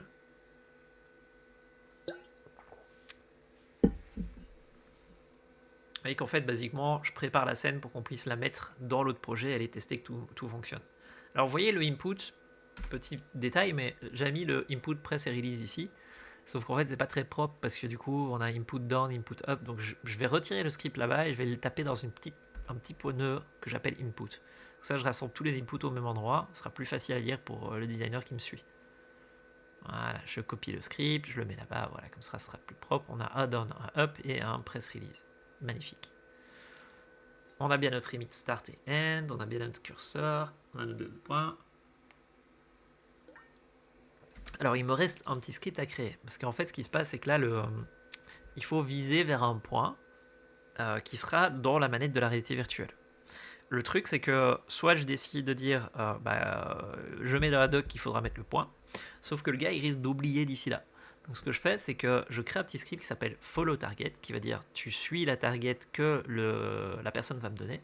Et comme ça, dans la démo, il y aura un point qui suit l'objet qu'on me donne. Donc ça permet de ne pas oublier que ce point va suivre un autre. Donc ici, je dis, bah voilà, what to follow, what to move. Je mets un petit update. Alors peut-être dans le physique update, je sais pas dans lequel il fallait que je le mette. J'avais la flemme de réfléchir. Move, l'objet à tourner, l'objet et sa position. On dit si jamais il est différent de nul, parce que oui, s'il est nul, ça sert à rien. Si le designer m'a donné bien les deux objets à comparer et à déplacer, et ben je prends ce qu'il y a à suivre et je donne sa position à ce qui va suivre. Ça nous permet de faire un petit point 3D qui suit un autre point 3D. Donc on va mettre un point vide sur la manette de la réalité virtuelle et on va dire bah vas-y suis ça. Comme ça le curseur il fait partie du préfab et il n'y a pas besoin de casser le préfab, c'est juste on dit tiens suis ce truc. Ça permet aussi à un développeur de changer de point à tout moment s'il veut, parce qu'il peut dire tiens prends ce nouveau point à suivre et il n'y a rien à casser. Voilà. Alors là, vu que je viens de Godot, parce que j'ai passé 6 mois en Godot, j'écris en Godot, désolé. Je rectifie ça vite tout fait, parce que sinon ça va être dégueulasse. Voilà. Tada! Ah, c'est assez propre au Godot, mais dégueulasse en Unity, parce que l'interface de Unity n'est pas prévue pour du snake case. Voilà, magnifique. Donc là, on dit, l'objet que je vais faire bouger, bah, c'est celui qui est dans mon préfab, là, qu'on va créer, qui va me permettre de faire la VR. Et l'objet à suivre, bah, il n'existe pas encore, donc on le laisse à nul, parce que ce sera en VR. Voilà. Alors, on a nettoyé, on a mis des noms corrects, on a mis un script pour le suivre, on a séparé les inputs, magnifique. Tout se passe bien, on renomme un petit peu le truc parce que du coup ça a plus de sens. Magnifique. On va aller dans le dossier préfab et on va aller déposer un petit peu ça là-bas pour qu'on ait juste besoin de le déposer dans la scène et ce sera bon.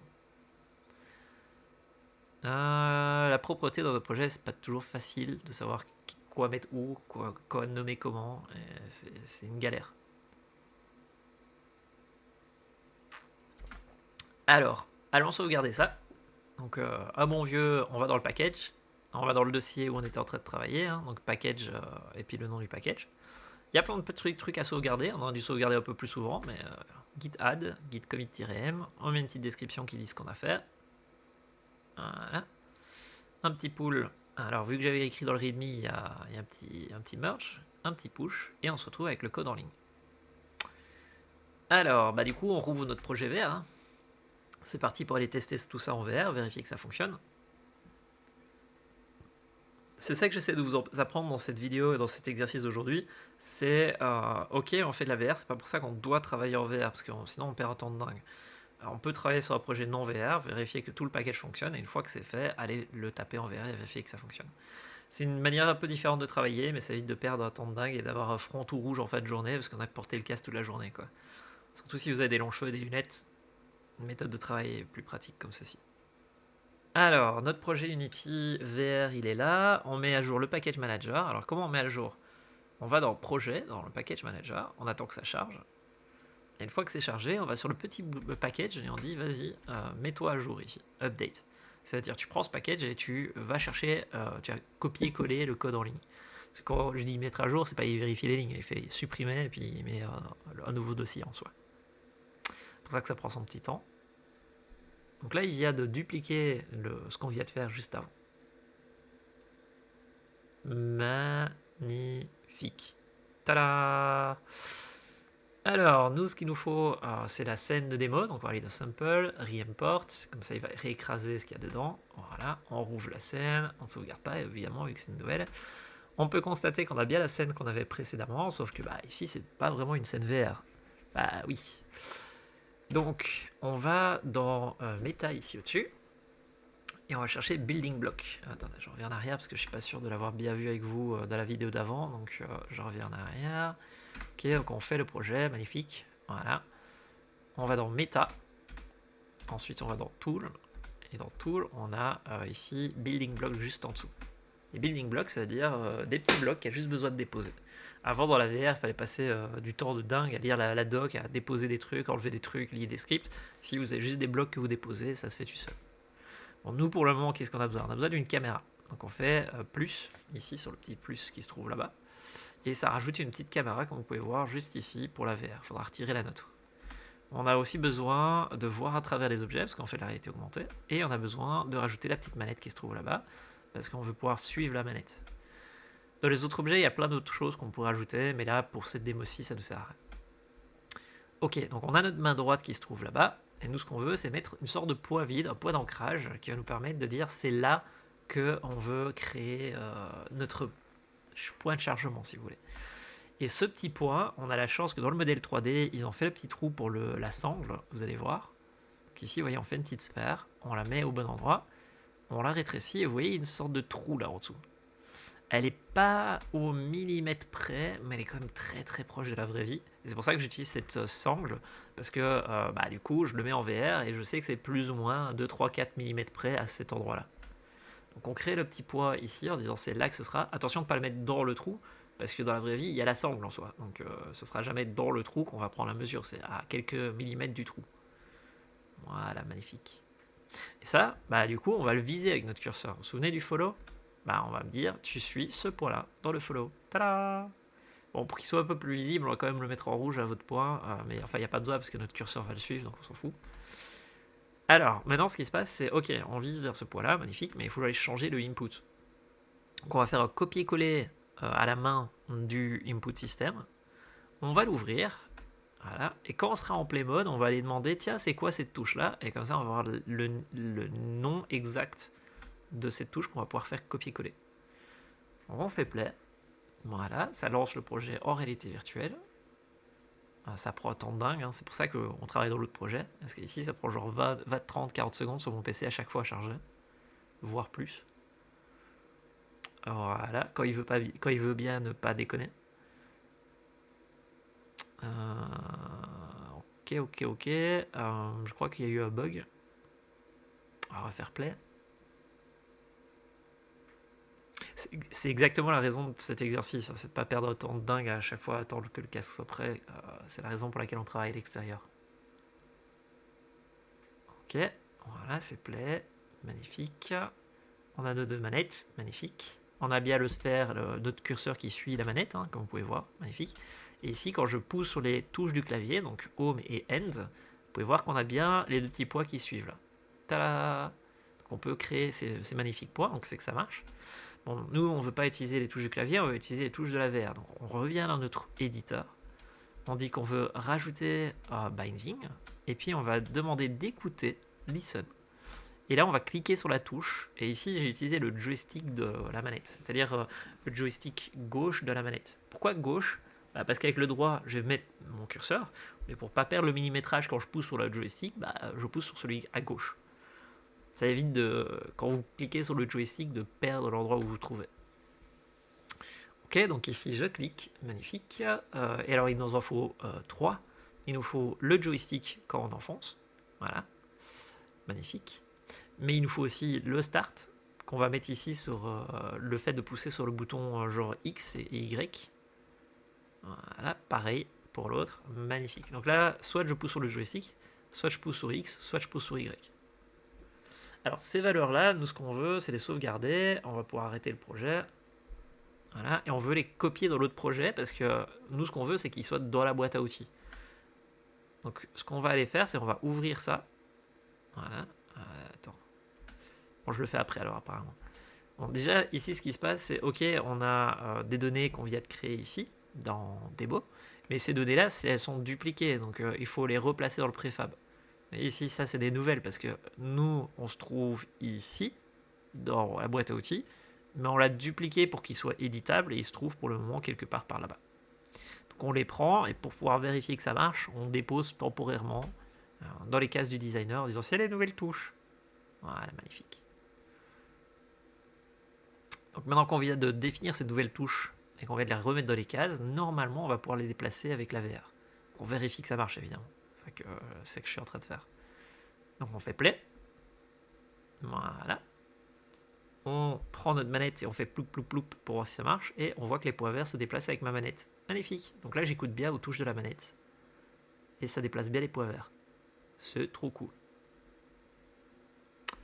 Ok, du coup, on va copier cette donnée-là brutalement. Hein, vous voyez, c'est vraiment brutal. Hein, regardez, je reviens en arrière. Je vais ouvrir le truc du game designer. Voilà. Donc je vais dans le truc, je l'ouvre. Et ici, quand vous faites un gros copier-coller, vous voyez, vous avez l'option de faire copy-cut. Copy, en fait, ce que ça copie, c'est pas vraiment un objet 3D, c'est le chemin d'accès de cette touche. Vous voyez ici, on le voit pas bien, mais il est mis passe et passe. En fait, c'est le chemin d'accès, donc vraiment du texte qui dit voici l'input que j'écoute qui est OpenXR, Nina, Oculus Touch, ta. C'est un truc qui est propre aux touches dans les ordinateurs. Ici, je vais dans le truc du game designer. Là, je ne l'ai pas pour le moment. Je fais copier, coller. Voilà. Tada! Donc, je vais dans l'autre, je fais copier, coller. Copier, coller. D'ailleurs, vous voyez, ici, on le voit un peu mieux ce chemin d'accès. C'est XR input V1, Oculus Touch, avec la touche derrière. De la main gauche. C'est pas nécessairement la meilleure façon de faire parce que ça veut dire que si jamais eux changent le nom, ça peut casser. Donc ce serait mieux d'utiliser OpenXR en disant c'est bien la touche primaire de OpenXR. C'est juste que là, j'avais envie de vous montrer que ça marchait avec les touches, on va le faire avec les touches. Il y a d'autres manières de faire, lisez la doc pour savoir vraiment que mettre ici. Ok, du coup c'est bien, on a rajouté notre boîte à outils le fait de le pusher. Bon du coup, est-ce que ça marche tout ça? On peut aller vérifier, donc on retourne dans le projet VR où on était là. Voilà, magnifique. Techniquement, vu qu'on écoute au point, on est censé pouvoir charger cette page-là. Donc on va aller vérifier. Hein. Donc ici je dis sit down, je les mets. Donc ici on va attendre, voilà, je dis tu... Attendez, yop. Je vérifie que rien n'a cassé. C'est ça que j'étais en train de faire dans le code. Voilà, donc ici on a bien le truc qui pousse, qui émet les 2 points, il émet bien le truc.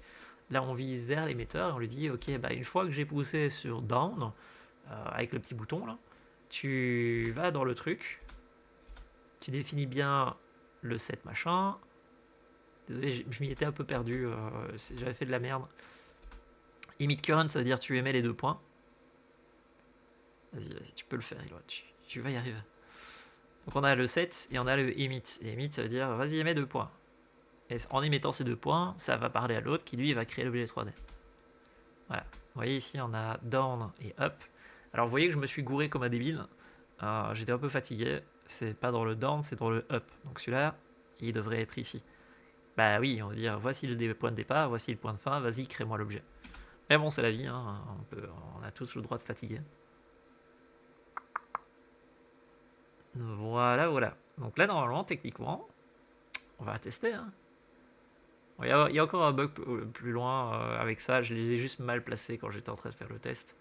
Je vous le lis parce que Si vous regardez la vidéo et que vous faites littéralement ce que j'ai fait, il y aura peut-être des bugs.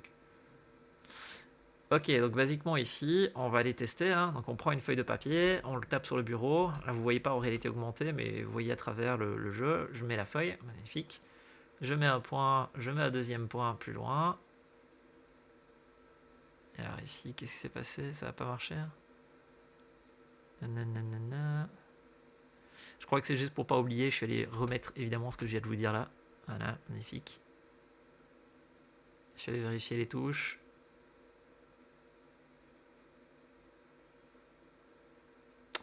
On attend. Hein. Ici, je vérifie bien que tout soit bien placé. Je vérifie bien que j'ai mis le truc. Alors, dans mes souvenirs, je me suis dit, bon, quitte à devoir setup tout ça, ce serait bien d'avoir juste un bête préfab drag and drop que je peux déposer. Parce que là, je suis revenu dans la boîte à outils en mode corriger vite fait ce que j'ai hâte de voir comme bug. Et j'étais en mode, ce serait bien d'avoir un préfab où j'ai juste besoin de déposer en vert, ce serait plus simple. Donc dans mes souvenirs, je l'ai fait maintenant, mais non, je l'ai pas fait maintenant, je l'ai fait plus tard. Donc là, j'ai juste corrigé vite fait les inputs, corrigé vite fait les Unity Events, et je fais une petite sauvegarde pull-push pour mettre à jour tout ça. Ah, désolé si c'est un peu brouillon, mais je fais comme je peux pour vous montrer aussi mes erreurs. Et du coup, comment on fait pour corriger ces erreurs-là. Donc, c'est-à-dire que, qu'est-ce que j'essaie de vous montrer ici par rapport à ce que je viens de faire là? C'est que vous perdez un temps de dingue à chaque fois que vous faites une modification. Donc, l'avantage de faire une boîte à outils à l'extérieur, c'est que du coup, vous n'avez pas besoin d'être dans la VR. Le désavantage, évidemment, c'est qu'à chaque fois que vous voulez faire une modification, il faut revenir dans la boîte à outils, modifier la boîte à outils, remettre à jour dans le projet, et puis aller faire le test. Donc, c'est pas toujours le plus idéal pour aller vite dans un projet. Ça permet d'aller bien et d'être réutilisable, mais pas toujours pour aller vite. Là, je relis bien le truc. Magnifique. Voilà, j'avais eu un bug, c'est pour ça que vous voyez une transition. Mamma mia. Bon, tout ça pour dire, cette partie de la vidéo, skippez si vous voulez. Tant que vous arrivez à comprendre ce que je fais, skippez là et essayez de bien configurer les Unity Events. Mais on a bien un départ, une fin, un émetteur. Voilà, on arrive maintenant normalement à la partie où je teste et que ça marche. On attend que le cas se lance. Voilà. Je prends ma manette, je mets une feuille de papier sur le bureau, je mets le point à gauche, le point à droite, je relâche, et tada! Vous voyez, ça a chargé mon objet 3D dans la vraie vie. Bon, là, vous voyez pas la vraie vie parce que c'est à fond noir, mais basiquement, sachez que ça a chargé dans la vraie vie. Je fais des tests avec des points, avec la feuille un peu plus loin, et vous voyez, ça charge aussi. Bon, ça a chargé dans l'autre sens parce que selon l'endroit où vous commencez, c'est pas la même chose. Et voilà, tada, on a chargé une petite voiture avec une feuille A4. C'est pas magnifique. Donc là, basiquement, si vous avez réussi à faire tout ce que j'ai fait avec jusqu'ici, vous avez fini l'exercice numéro 1 de l'exercice qui est de charger un objet 3D dans la vraie vie. Donc si vous prenez ça, que vous construisez une application avec, vous allez voir, ça va marcher dans la vraie vie sur le casque. Sauf que nous, c'est pas un seul objet qu'on veut charger, c'est plein d'objets. On veut charger une voiture, une pièce, une table, basée sur la distance. Donc, à partir de maintenant, dans la vidéo, vous pouvez faire une pause, aller vous aérer, réfléchissez un petit peu à ce que vous venez de faire, regardez un peu ce que vous avez fait, regardez que tout soit bien propre. Parce que maintenant, du coup, on va enclencher la deuxième partie, qui est de charger l'objet selon sa distance. Et pour charger l'objet selon sa distance, il faut faire une liste. Alors je fais une pause, allez-y. Vous pouvez faire une petite pause. Vous vous levez, vous prenez un peu l'air. C'est pas que c'est compliqué, mais c'est juste pour faire une transition. C'est bon? Vous avez fait une pause? Ok, du coup on peut continuer. Alors, ici, basiquement, on va utiliser ce qu'on appelle les scriptables et des listes et des serializable fields. En gros, on va créer une petite classe. Alors je la crée à côté, puis on va la déplacer après. C'est plus facile au niveau de C#, vous allez voir. De faire clic droit, déplacer et créer le fichier. Donc là, on va créer une classe qui s'appelle prefab from distance, qui veut dire le designer, j'aimerais bien qu'il me donne un objet 3D, une distance pour charger l'objet et un threshold. Vous voyez, je vais dire que c'est un système serializable, c'est-à-dire que c'est une donnée qu'on peut stocker dans un JSON, qu'on peut rendre sérialisable, ce qui me permet de l'afficher dans l'inspecteur. Bon, nous, ce qu'on a besoin, c'est pas d'un seul de ces objets 3D, de cet objet C#, pardon, c'est une liste d'objets. Vous voyez, ici, on va mettre préfab. Voilà, pour dire, vas-y, tu me donnes des préfabs, leur distance et les thresholds, et tu vas pouvoir du coup charger tout ça. Voilà, magnifique.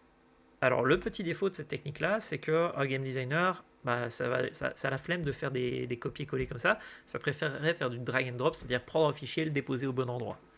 Et ça, c'est ce qu'on appelle en Godot des ressources et en Unity des scriptable objects. C'est-à-dire un petit fichier avec tout ce qu'il faut dedans, que tu n'as plus que besoin de déplacer. Mais bon, ça, je ne sais pas si dans les cours que vous avez eu avant cette formation-ci, si vous êtes dans la formation, vous avez déjà vu ce que c'est un scriptable. Si ce n'est pas le cas, je vous invite à faire des tests avant. Mais on va le faire maintenant. En gros, l'idée, c'est qu'on doit avoir une classe comme ceci, qui s'appelle scriptable object. Et ici, on va lui dire voici ton nom de fichier, et voici comment on peut t'appeler dans le menu de Unity. Si jamais on t'appelle, tu me crées un petit fichier et on va aller stocker les données dedans. Bah, qu'est-ce qu'on va stocker comme données? Bah, une liste d'éléments que le designer va me donner. Donc ceci, une liste de prefab from distance. Tada! Et ça va apparaître dans Unity pour le game designer. Ça va être très chouette, vous allez voir. Ok, alors on change du coup son menu, disons prefab from distance list pour dire c'est comme ça que ça s'appellera.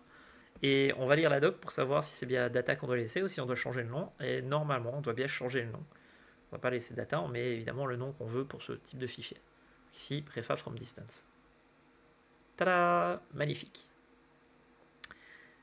Alors, on relit un petit peu tout ça. On a bien notre scriptable, on a bien notre from distance, machin. Mais maintenant, il faut dire à notre classe qu'elle va accepter un scriptable. Je vais mettre private ici. Voilà. Hop, hop, hop. Et alors ici, notre scriptable object, il s'appelle prefab from distance list. Bah, du coup, j'ai créé un prefab from distance list. Tada, magnifique, on est bon. Alors, il y en a from scriptable et from inspector. Parce que l'inspector, c'est si le gars il a la flemme de faire un scriptable, il le crée à la volée. Mais s'il sait faire un scriptable, bah, il peut le faire plus proprement, on va dire. Donc j'ai deux choix, je laisse le choix au designer en fait. Bon, ici, vous voyez, en C#, il y a une petite méthode ici qui s'appelle moveType2, qui permet en fait de prendre une classe que vous avez écrite dans votre fichier, de le déplacer et de créer un fichier. Je trouve ça trop efficace parce que du coup, il crée le fichier juste à côté de l'endroit où vous êtes, avec le bon nom et tout, c'est tellement plus simple. Donc ici, je dis, vas-y, tu me le déplaces, et hop là, tada! Vous voyez, il a mis le bon namespace, il a déplacé au bon endroit. Donc je fais pareil pour les deux, voilà. Et comme ça, on a deux fichiers qui viennent d'être créés directement, tout propre au bon endroit. Alors, ok, on a créé ces deux fichiers-là dans notre projet Unity, au bon endroit, magnifique, ils sont utilisables. Bon, le problème, c'est que nous, notre but, c'est pas de créer un seul objet, c'est d'en créer selon la distance. Donc, on va créer une nouvelle méthode. Donc, notre game designer, il va toujours bien appeler le world start end là pour dire j'ai commencé là, j'ai terminé là. Et nous, on a besoin de faire ça, mais pour chacun des objets d'une liste. Donc, on va dire tiens, tu prends une donnée qui contient un préfab et une distance, voilà, un seul, et tu regardes pour cet objet-là. Tada! Magnifique. Alors vous voyez qu'il a le même nom de méthode, c'est ce qu'on appelle la surcharge des méthodes en C#. C'est-à-dire que selon les paramètres, il va faire des actions différentes. Et ici, on va dire, ok, bah, si ce que le designer m'a donné, c'est nul, je me barre, parce qu'il n'y a pas besoin de traiter une donnée nulle.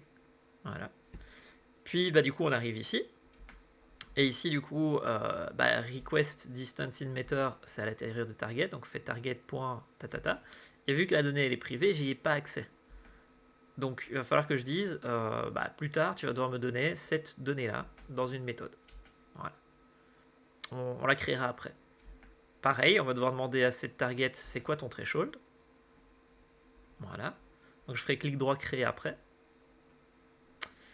Ok, et alors je mets approximatively pour donner un peu plus d'infos au développeur que c'est le threshold approximatif de cette distance là au-dessus. Plutôt que d'écrire dans les commentaires, j'essaie d'avoir une méthode qui est un peu plus parlant. Target.getPrefab, c'est-à-dire je vais chercher le préfab à créer. Magnifique. Voilà. Et après, ça, il y a besoin de rien d'autre dans la truc. Donc pour l'instant, ça devrait dans la territory machin. Donc je fais clic droit, puis je fais générer la méthode, et il va me créer directement la méthode au bon endroit dans la classe de l'autre côté. Ça, on va pouvoir l'implémenter plus tard. Magnifique. Donc ça veut dire qu'une fois que j'aurai implémenté ces méthodes-là, j'aurai mis le code qu'il faut, maintenant, ce que je vais devoir faire, c'est parcourir la liste. Donc, for each, pour chacun des éléments, var, ça veut dire un petit tiroir sans donner le type de données. Juste, vas-y, stocke cette variable. On va parcourir tous les trucs que le designer m'a donné dans l'inspecteur. Voilà. Et pour chaque cas, on va demander, tiens, est-ce que le P, il existe vraiment? Et s'il existe vraiment, bah, peux-tu vérifier qu'on doit ou pas le créer? Tada! Donc si l'élément est différent de nul, alors je déteste les var, donc j'ai remis directement le type. C'est via ce type-là que je demande, parce que les var, c'est un truc de flemmard. Si le truc il existe vraiment, alors tu vérifies de le créer. Si il est là, bah du coup tu le crées, c'est bon, c'est le même code que tantôt finalement. Bon, ça c'est pour l'inspecteur, mais nous on a bien vérifié pour le scriptable. Donc on va dire si il m'a donné un scriptable, donc un petit fichier à déposer, bah, tu fais exactement pareil, mais avec les données du scriptable, avec la liste qui est dans le scriptable. Alors vu qu'on n'a pas créé la méthode, on a fait clic droit créer et on va aller la créer. Donc ici, vous voyez que quand vous faites clic droit créer, il vous crée en fait un internal avec un through new not implemented exception, c'est-à-dire je t'ai rajouté la méthode mais elle n'est pas encore codée. Bah, on va rajouter. Donc qu'est-ce qu'on veut faire? Récupérer la liste, bah, on va récupérer le truc qui se trouve ici, mprefab. Return mprefab. On le met en public parce qu'on veut que ce soit accessible pour tout le monde. Et on met un petit point virgule, magnifique. Alors basiquement, je préfère que ce soit une liste et qu'un énumérateur. Et ici, je préfère être sûr que le développeur sache que c'est une référence, donc il peut faire de la merde dans mon code. Donc je fais getList référence pour dire attention, si tu le changes, tu changes bien chez moi aussi. Ça permet de gagner de l'optimisation, d'avoir la référence, mais ça veut dire aussi qu'il peut casser mon code. Ouais. Pareil, du coup, on revient sur les méthodes qu'on a créées plus tôt, bah, on va les implémenter. Hein. Donc le préfab qu'on veut créer, c'est celui que le designer m'a donné ici au-dessus. Voilà. La distance, c'est celui que le designer a décidé au-dessus. Et le threshold, pareil. Voilà. Alors, internal, ça veut dire je suis disponible publiquement partout, mais seulement dans mon assembly. Bah, moi, c'est pas seulement dans mon assembly, c'est partout. Donc, il va falloir que je le mette en public. Donc, ici, on nettoie un petit peu. Voilà. On met tout ça en public pour que ce soit accessible à tout le monde. Magnifique. Et nous voilà avec un joli petit code scriptable. Donc ça veut dire qu'on vérifie qu'il n'y a pas un point virgule qui manque, une parenthèse échoue et tout. Et maintenant, normalement, on devrait pouvoir créer des scriptables. Donc on attend un petit peu. Voilà. On va dans notre projet ici à droite. On va créer un petit dossier, et tu vois ici qu'on va appeler scriptable pour dire j'ai déposé des éléments là-bas. Vous l'appelez comme vous voulez celui-là. Et vous allez voir que maintenant on a un joli petit menu qui est apparu ici qui s'appelle scriptable. On aurait pu mettre autre chose comme nom, hein, mais ici il apparaît là. Prefab from distance, ça me crée un joli petit fichier. Vous voyez le petit cube ici. Et ce joli petit fichier, dedans, on a des données. Donc je vais l'appeler prefab from distance example. On a une liste de prefab, hein, comme on a demandé dans le scriptable. Quand je fais plus, on a notre petit élément avec l'objet à déposer, sa distance et son threshold. Et nous, ce qu'on veut créer finalement, c'est notre petite voiture là, A4 qu'on a créée ensemble. Donc on dit tiens, prends ce prefab là. Bon là, je lui ai demandé, il a pris celui de la scène accidentellement, et c'est pas celui de la scène qu'il nous faut, c'est pour ça qu'il y a mismatch. Donc on va bien prendre le préfab qui se trouve dans le projet. Voilà, magnifique. On lui dit qu'il doit être chargé quand c'est 21 cm à plus ou moins 2 cm. Voilà. Bon là j'ai mis 1. Et du coup il me faudrait d'autres éléments pour faire le test. Bah oui, parce que si on veut tester, il en faut d'autres. Donc je vais créer une petite feuille avec juste un cube dedans.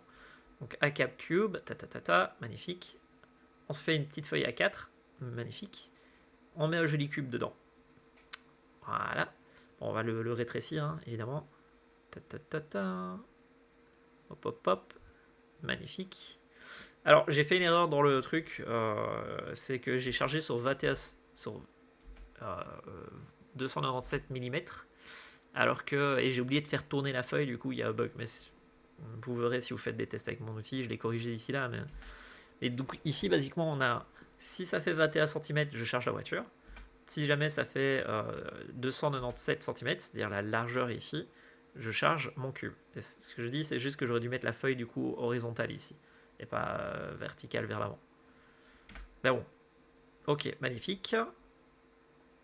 Je dis à 2 cm près, c'est bon. Ok. Bah, on sauvegarde. Hein. Alors, je me souviens plus si je rajoute un troisième objet, parce que là, j'en ai rajouté 2, c'est bien, on peut déjà faire le test. Hein.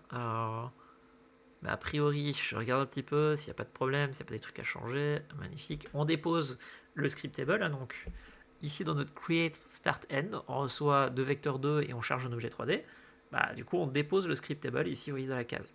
Donc, ce qu'on vient de créer, on le met là-bas. Ça veut dire que quand vous faites un jeu vidéo avec des scriptables, vous pouvez changer à tout moment. Genre, si maintenant j'ai plus envie de faire une voiture avec un cube, bah, ça peut être des plantes, ça peut être des gobelins, ça peut être des trucs. On peut juste préparer une liste d'objets et dire, bah ok, si je trouve cette distance, je charge ces objets. Pratique, hein. Donc à tout moment, vous pouvez changer le comportement de ce qu'on va créer selon la distance. Et ça, même en temps réel. Hein. Donc si vous avez un jeu de plantes et puis que vous changez pour un jeu d'échecs, changez le scriptable et ce sera des pièces d'échecs. Ok. Ici, c'est ce que je vous disais. C'est bien d'avoir cette structure ici.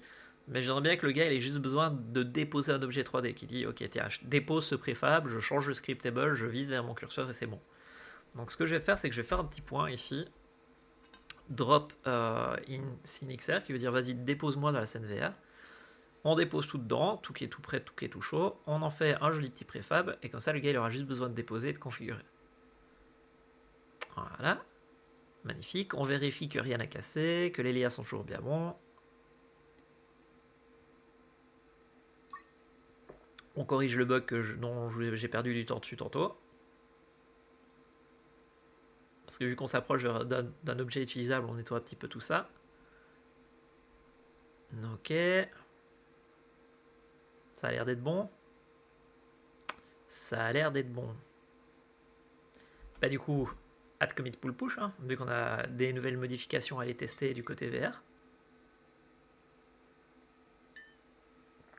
Et on va pouvoir les retourner dans notre projet. Alors, me revoilà dans le projet. Donc je suis passé dans le projet, j'ai fait le update, on fait un petit test. J'ai réussi à charger ma voiture. Je fais la longueur de la feuille. Et ça marche pas. Et en fait, ce qui se passe, c'est que c'est juste moi qui ai fait le con. Vous voyez, ça a bien été créé. C'est juste que j'ai pas bien mis le poids de pivot de mon préfab quand je l'ai créé. Du coup, il a été créé au bon endroit, mais le pivot est pas bien placé. Vous voyez, il est juste là, le truc. Donc, vous étonnez pas que je suis en train de péter un plomb en mode mais ça marche pas. Bah, c'est juste le poids de pivot que j'ai pas bien placé à l'intérieur de mon préfab. Mais il se crée bien, tout, ça fonctionne bien.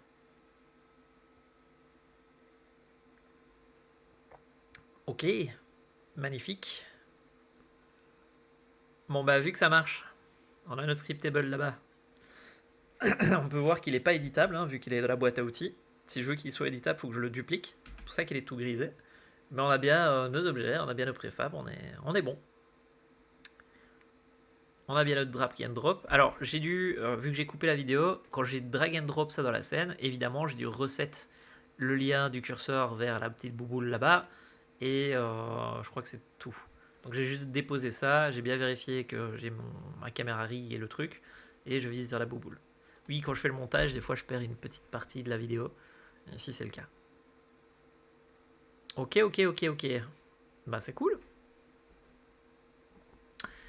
Où est-ce que je me dirige avec ça? Après, du coup, il nous faut charger une table. Comme l'exercice que je vous disais, c'était de charger d'abord un objet 3D, puis une table, puis une pièce. Donc c'est ce qu'on va commencer à essayer de faire.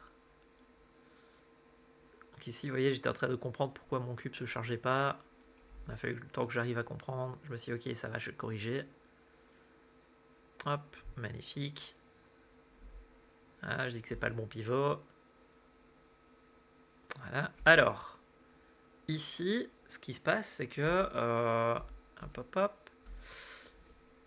pendant la pause de la vidéo ici, j'ai créé une petite table. Vous voyez, une petite table Ikea, comme ceci, qui fait 55 cm de long.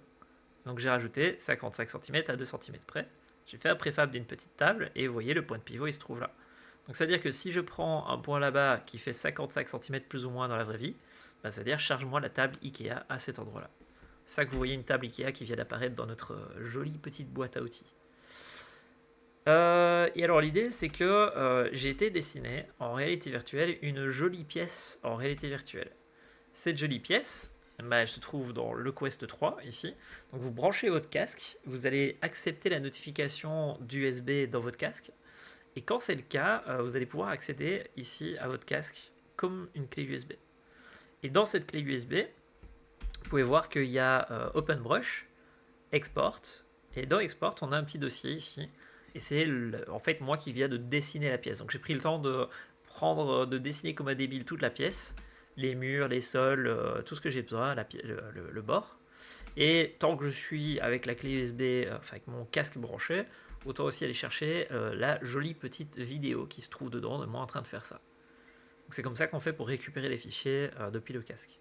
Vous allez dans le casque, vous acceptez la notification, vous allez sur votre PC, vous chopez les fichiers qu'il faut, et voilà à quoi ça ressemble. Donc en gros l'idée, c'est que je suis allé dessiner comme ça, le sol. Alors j'ai tendance à faire des triangles comme ça pour dire ça c'est un sol, ça c'est un mur, un peu comme vous dessineriez un arbre dans la forêt. Vous dessinez tout ce qui est important, les pièces et tout. Vous pouvez mettre la latte si vous voulez voir vraiment la distance. Et vous voyez que ici, si je pars de la porte et que je vais jusqu'au-dessus de ma pièce, ça fait 4,17 m. 4,20 m. Bah, du coup, je prendrais dans Unity, je dirais que si un objet fait 4,20 m, et du coup, il faudrait que je fasse le calcul pour que ce soit la base et pas la longueur du segment ici. Donc ça fait 3,70 m et quelque chose. Et ben, je chargerai la pièce dans la vraie vie. Pareil pour la table, vous voyez ici elle fait 1,20 m sur 80. Ça permet de prendre les mesures, vous voyez, avec OpenBrush. C'est pas les mesures exactes, hein, c'est plus ou moins, parce que les lentilles sont pas bien placées, la manette n'est pas bien placée, donc c'est approximatif. Hein. Mais ici je dessine évidemment du coup tout ce qui est important, c'est-à-dire les écrans, les murs, les sols, les bords et tout, pour que je puisse reproduire tous les colliders plus tard dans Unity. Et c'est ça qu'on est allé rechercher dans notre fameux export ici, dans Unity 3. Alors vous voyez que c'est du GLB le format.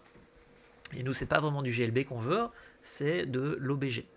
Donc on va récupérer ce fichier GLB, on va aller sur un site web qui le convertit, ou vous allez dans Blender si vous savez le faire en Blender, et vous téléchargez le fichier en OBG. Tadam! Ce fichier, on va le déposer du coup dans notre projet Unity. Voilà. Et ici, du coup, on va lui donner un petit nom, genre Room, magnifique. Et loi Room, on le dépose dans notre scène. Alors on le dépose dans Blender pour voir d'abord à quoi ça ressemble, au cas où si on doit l'éditer. Voilà. Et vous voyez que ici, le point de pivot, il est bien placé. Dans le sens que il y a certains Mesh 3D, quand vous le faites, il est un peu tourné, un peu mal foutu. Ici, j'ai eu de la chance, il est directement bien droit, bien placé, c'est trop cool. Bah du coup, pas besoin de modification. Et vous voyez qu'on a toutes ces petites lignes là. Alors faites gaffe de ne pas avoir un fichier qui est trop gros, c'est pour ça que je fais des lignes droites et pas des courbes. Parce qu'on ne veut pas un fichier qui fait 30 mégaoctets. Et donc ici maintenant on va déposer notre objet 3D, on va se faire un petit poids vide là qui va s'appeler Room et loi. Ce petit poids vide, on va déposer l'objet 3D dedans. Alors il m'en faut deux, parce que vu qu'on n'a pas fait un script qui charge selon la distance mais selon un préfab, enfin dans mes codes à moi, dans mes boîtes à outils à moi, tu mets plein de points de repère et c'est lui qui se débrouille par rapport à ça avec des maths. Mais ici, on n'a pas fait ça, on a fait un préfab qui se place par rapport à un seul point de repère. Donc il va me falloir deux préfabs, un pour la table et un pour la pièce. C'est pour ça que je fais deux points vides qui ont tous les deux le même mesh, mais je fais room table, room door light, enfin door. Voilà, je mets mon petit préfab dedans et je mets un point d'ancrage pour pouvoir déplacer tout ça. Voilà, magnifique. Hello Room Préfab. Alors Hello Room Préfab, c'est parce que l'objet 3D, on veut l'utiliser et dans l'un et dans l'autre, mais c'est le même, donc vas-y. Et alors, pour mieux voir les petites lignes qui se trouvent là-bas, on aimerait bien avoir un petit peu de couleur et on aimerait bien voir les deux faces du triangle. Donc ici, on va dire que notre matériel, il est en unlit. On va dire qu'il veut voir les deux faces du triangle. Et on veut que ce soit bien gros rouge, bien opaque. Je crois que je vais changer juste après. Voilà, magnifique. Là, il est tout blanc, vous voyez. On voit toutes les lignes et on le met en bien rouge. Voilà, comme ça, on peut bien débugger quand on va créer les colliders, créer tout ce qu'il faut de la pièce. Je ne l'ai pas fait dans cette vidéo-ci, de mettre les colliders, et vous comprendrez que c'est juste rajouter des murs invisibles parmi la scène. Ok, magnifique. On a un préfab de ma petite pièce qui est utilisable. On le met dans les deux, hein, vu qu'il y a la table à charger ou la pièce à charger. Et nous voilà avec ceci. Alors, oui, il y en a deux, mais ils ne sont pas au même niveau, au niveau du point de chargement. Alors, comment est-ce qu'on va faire ça? Si on regarde, on peut voir que dans mon Mesh 3D, ici sur ma table, si je la tourne de 90 degrés, j'ai une sorte de feuille A4 que j'ai dessinée. Vous voyez, quand j'étais dans la vraie vie, j'ai dessiné le pourtour de la feuille A4 sur mon banc. bah, c'est cette feuille A4 qu'on veut charger en soi. C'est juste un point de repère hein, pour nous, mais c'est ça qu'on veut charger. Donc vous voyez ici, on a les bords du truc rouge, et on va la mettre au centre de Unity en 0, 0. Voilà. On va essayer d'ajuster pour le placer le mieux possible qu'on puisse, en haut, en bas, juste à l'œil. Il y a différentes manières pour être précis par rapport à ça, mais là, c'est juste pour l'exercice. Ok. Donc a priori, on est bien placé par rapport au centre 0, 0 d'Unity sur le chargement. Ok. Bah du coup, on va créer une table. Hein. On crée un petit cube. Alors la table, elle faisait 120 sur 80 avec 2 cm d'épaisseur, 2,5 cm d'épaisseur.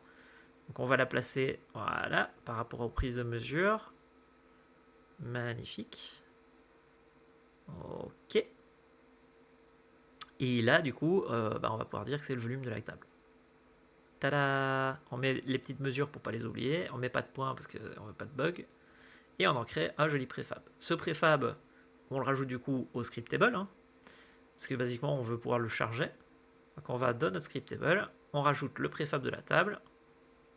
Voilà. Et ce préfab, on lui dit qu'il fait 1,2 m à charger. Parce que c'est le bord de la table qu'on veut utiliser comme point de repère.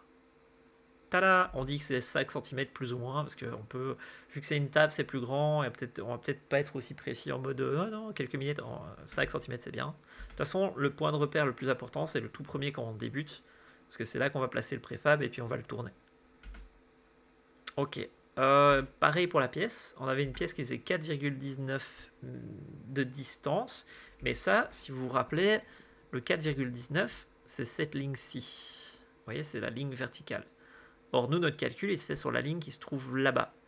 Donc, en gros, il faudrait demander de faire des maths pour avoir cette ligne-là. Alors, soit vous les faites à la main, soit vous le faites avec des calculs de Pythagore vous-même, soit vous demandez à ChatGPT de le faire, mais il vous faut cette ligne-là. Bon, pour l'instant, on va d'abord terminer ce qu'on est en train de faire ici. Donc, on a fait notre préfab, magnifique. On a notre objet 3D. Ok. Alors, j'ai une autre technique que j'ai utilisée pour calculer ce truc-là, c'est de ne pas faire des maths. C'est juste de bien placer mon cube par rapport à la ligne. Vous allez voir. Donc là, ce qu'on a fait, c'est qu'on a préparé la table, qu'on ira tester après. Nous, maintenant, on veut préparer la pièce. Donc, faire en sorte qu'on puisse charger une pièce entière basée sur la porte et le dessus de ma pièce. Donc, je crée mon petit point vide, je crée ma pièce dedans. Voilà. On crée un cube, et ce cube, on va aller le placer par rapport, vous voyez la petite ligne au milieu là, l'espèce de ligne rouge qui se trouve ici, bah, c'est la ligne de chargement qu'on veut là, l'espèce de triangle là. Donc d'abord on va créer le volume de la pièce pour plus tard mettre des colliders, hein. Hop hop hop. Donc ça je vais le mettre de côté. Voilà. Pom pom pom, juste visuellement. Voilà. On le duplique. Et alors ici, vous voyez cette petite ligne là, on va essayer de se caler dessus. Donc on va mettre ça comme ça, magnifique. On vérifie la hauteur, voilà. Et vous voyez que ici, j'ai pas dû utiliser des maths, j'ai juste regardé la ligne de ce truc là et c'est 3,69 quelque chose mètres. Vous voyez cette espèce de volume là. Donc on crée le préfab de la pièce. Voilà, on vient mettre ici le fameux 3,69 qu'on a trouvé en mettant l'espèce de cube là sur la ligne. Et on dit que si jamais on trouve 3,69 mètres, c'est bien la pièce qu'on doit charger. On met 20 cm de précision, c'est bien comme ça, magnifique. Bon, maintenant il faut le placer correctement. Bah, du coup, il va falloir faire des sortes de points de pivot. Donc ici, vous voyez, ce petit cube-là, il va nous servir de repère, mais il ne faut pas que la pièce soit droite. Le point de pivot, c'est... Comment expliquer ça? Je vais vous montrer sur la pièce qui est ici. Est-ce que je l'ai à un endroit? Ouais, elle est ici, la pièce. Vous voyez, ici, on a la table. Là, c'est une fameuse ligne. Et en fait, ici, le point forward, le point Z, il est là-bas. Vous voyez, il vise vers là-bas, comme ceci vers la porte. Donc ça, c'est notre point Y, ça, c'est notre X, et ça, c'est le Z de notre préfab. Bah, du coup, il faudrait faire en sorte que la pièce se place par rapport à ça. Et c'est ce qu'on va devoir faire ici dans la suite de cette vidéo-ci. Donc je prends le point de pivot, je le mets au départ du point, ici. Et vous voyez la flèche qui est rouge ici, le X, bah, il doit se trouver ici, par rapport à la pièce. Donc on va prendre le point de pivot, on va le déplacer pour que ça soit comme ça. Donc on a le Z qui est là, le X qui est là. Magnifique. Ok. On vérifie qu'il est bien placé par rapport à la hauteur. Voilà. Et vous voyez ça, bah, ça doit être le point 0,0 de mon préfab en soi. Donc du coup, je le renomme. Alors j'en crée un deuxième, parce qu'il est fort possible que par la suite, j'aurai besoin d'un point qui se trouve pile poil là au-dessus, et un point qui se trouve pile poil là en dessous pour faire des maths ou pour m'amuser. C'est pas obligatoire dans cette vidéo-ci, c'est juste, je l'ai fait en sachant que plus tard j'en aurai besoin. Je les appelle des encres, comme ça je les retrouverai facilement. Voilà. Et alors du coup, bah, il faut que je place tout ça, je place tous mes objets dans la première encre. Donc tu vois, j'ai pris tous les objets qui étaient dans le truc, je les ai mis dans la première encre. Puis je vais dire qu'il sera en 0,00000, et comme ça replacer l'ancrage correctement. Tada! Vous voyez, donc ici, si je regarde par-dessus, le forward il va par là, et vous voyez que maintenant la pièce elle est un peu décalée. Bah oui, parce que en mettant 0,000, ça a fait tourner l'ensemble qui était à l'intérieur, et je suis bien placé maintenant.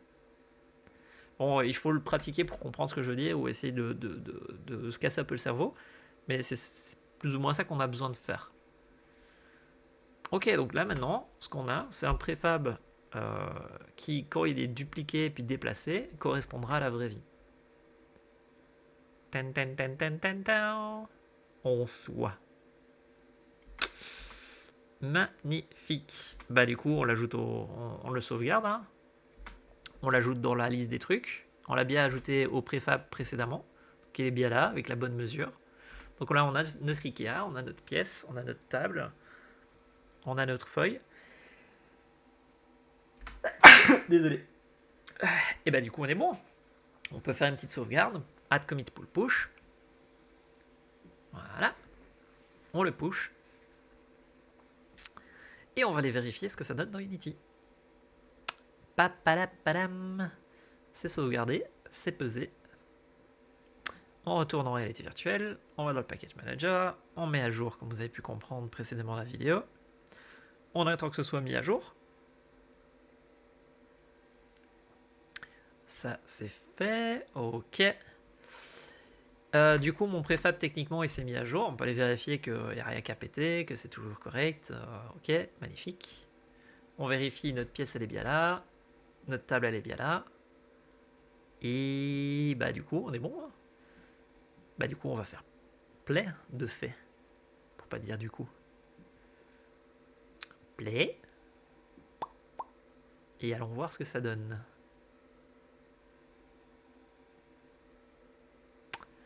On attend, hein, parce que c'est de la VR et qu'il faut attendre que ce soit chargé. Pour ça. Je crois que vous avez compris. Hein. Ok, donc là, vous ne voyez pas l'image, mais basiquement, je suis dans mon casque en câblé. Je suis en train de bouger mes mains, comme vous pouvez voir ici sur le côté. Alors, il y a un bug méta, parce que c'est pour ça que vous voyez que ça bouge pas vraiment.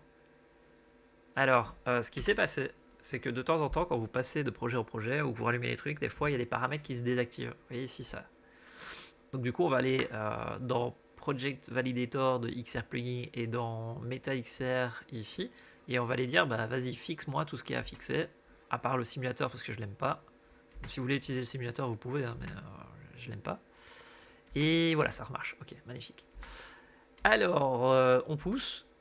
On met 50 cm plus loin, on pousse, et tada, j'ai chargé la petite table Ikea qui se trouve dans la vraie vie chez moi. Je clique, et voilà, je viens de charger la table qui est en face de moi dans la vraie vie. D'ailleurs, du coup, vous pouvez voir mon magnifique écran et ma magnifique table. Bon, là, en réalité virtuelle, mais moi, je le vois dans la vraie vie. Je vais essayer de charger, du coup, une feuille A4. Donc, je mets bien mon truc sur la longueur de la feuille A4 et j'ai mon cube qui apparaît. Magnifique. Du coup, si je le mets pas sur la longueur, mais sur la largeur, bah, j'ai ma voiture qui apparaît. Tada! Et bah, du coup, ça marche. Nickel. On arrive à charger la scène. Alors, il me reste à charger la maison. Mais pour charger la pièce, vu que je suis via câble, il va falloir que j'aille mettre mon casque. Donc, félicitations à vous. Vous venez de réussir, si vous avez fait cette vidéo jusqu'au bout, jusque maintenant, techniquement, vous venez de faire un outil qui permet de charger des objets sur la vraie vie. Tada! Et du coup, c'est la fin du cours.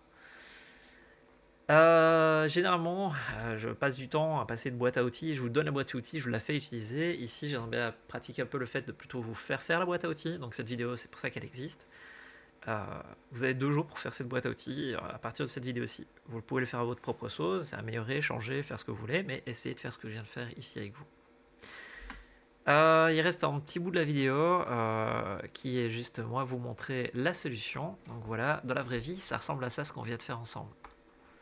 Donc en gros, ici, vous voyez, on a ma pièce qui est ici. J'ai fait une APK, donc je fais build APK. Donc elle se trouve dans la source inconnue, ici. Voilà, on a notre Hello A4. Quand je la charge, on a une petite fenêtre ici. Donc en fait, j'ai rajouté un bloc qui permet de voir les caméras, juste pour voir un peu l'état de méta. Donc là, c'est juste ma caméra. Salut! On va du coup vérifier que les petits points verts ils marchent. Ouais, magnifique. On va vers la porte, on prend le petit point rouge, on le met au bon endroit. On clique sur le joystick. On lâche pas, on arrive ici, on relâche ici. Et voilà. On a fait le fameux calcul qu'on a fait ensemble, ça a chargé la pièce et la pièce est bien chargée par-dessus ma pièce dans la vraie vie. Tada! La table, elle n'a pas chargé, hein, vu qu'on a demandé de charger la pièce et pas la table.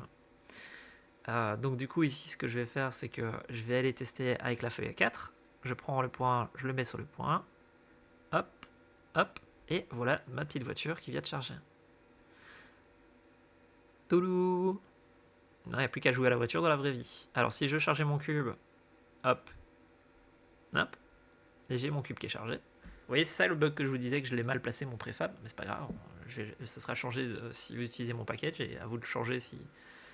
Alors ici du coup, on va vouloir charger soit de la table, soit de l'autre, mais pour être sûr que je fasse pas d'erreur, je relance l'application, parce qu'on a déjà la pièce qui est chargée. Donc histoire qu'on ne confonde pas lequel a été chargé. Donc je relance l'application. Voilà, source inconnue. 4. On est dedans.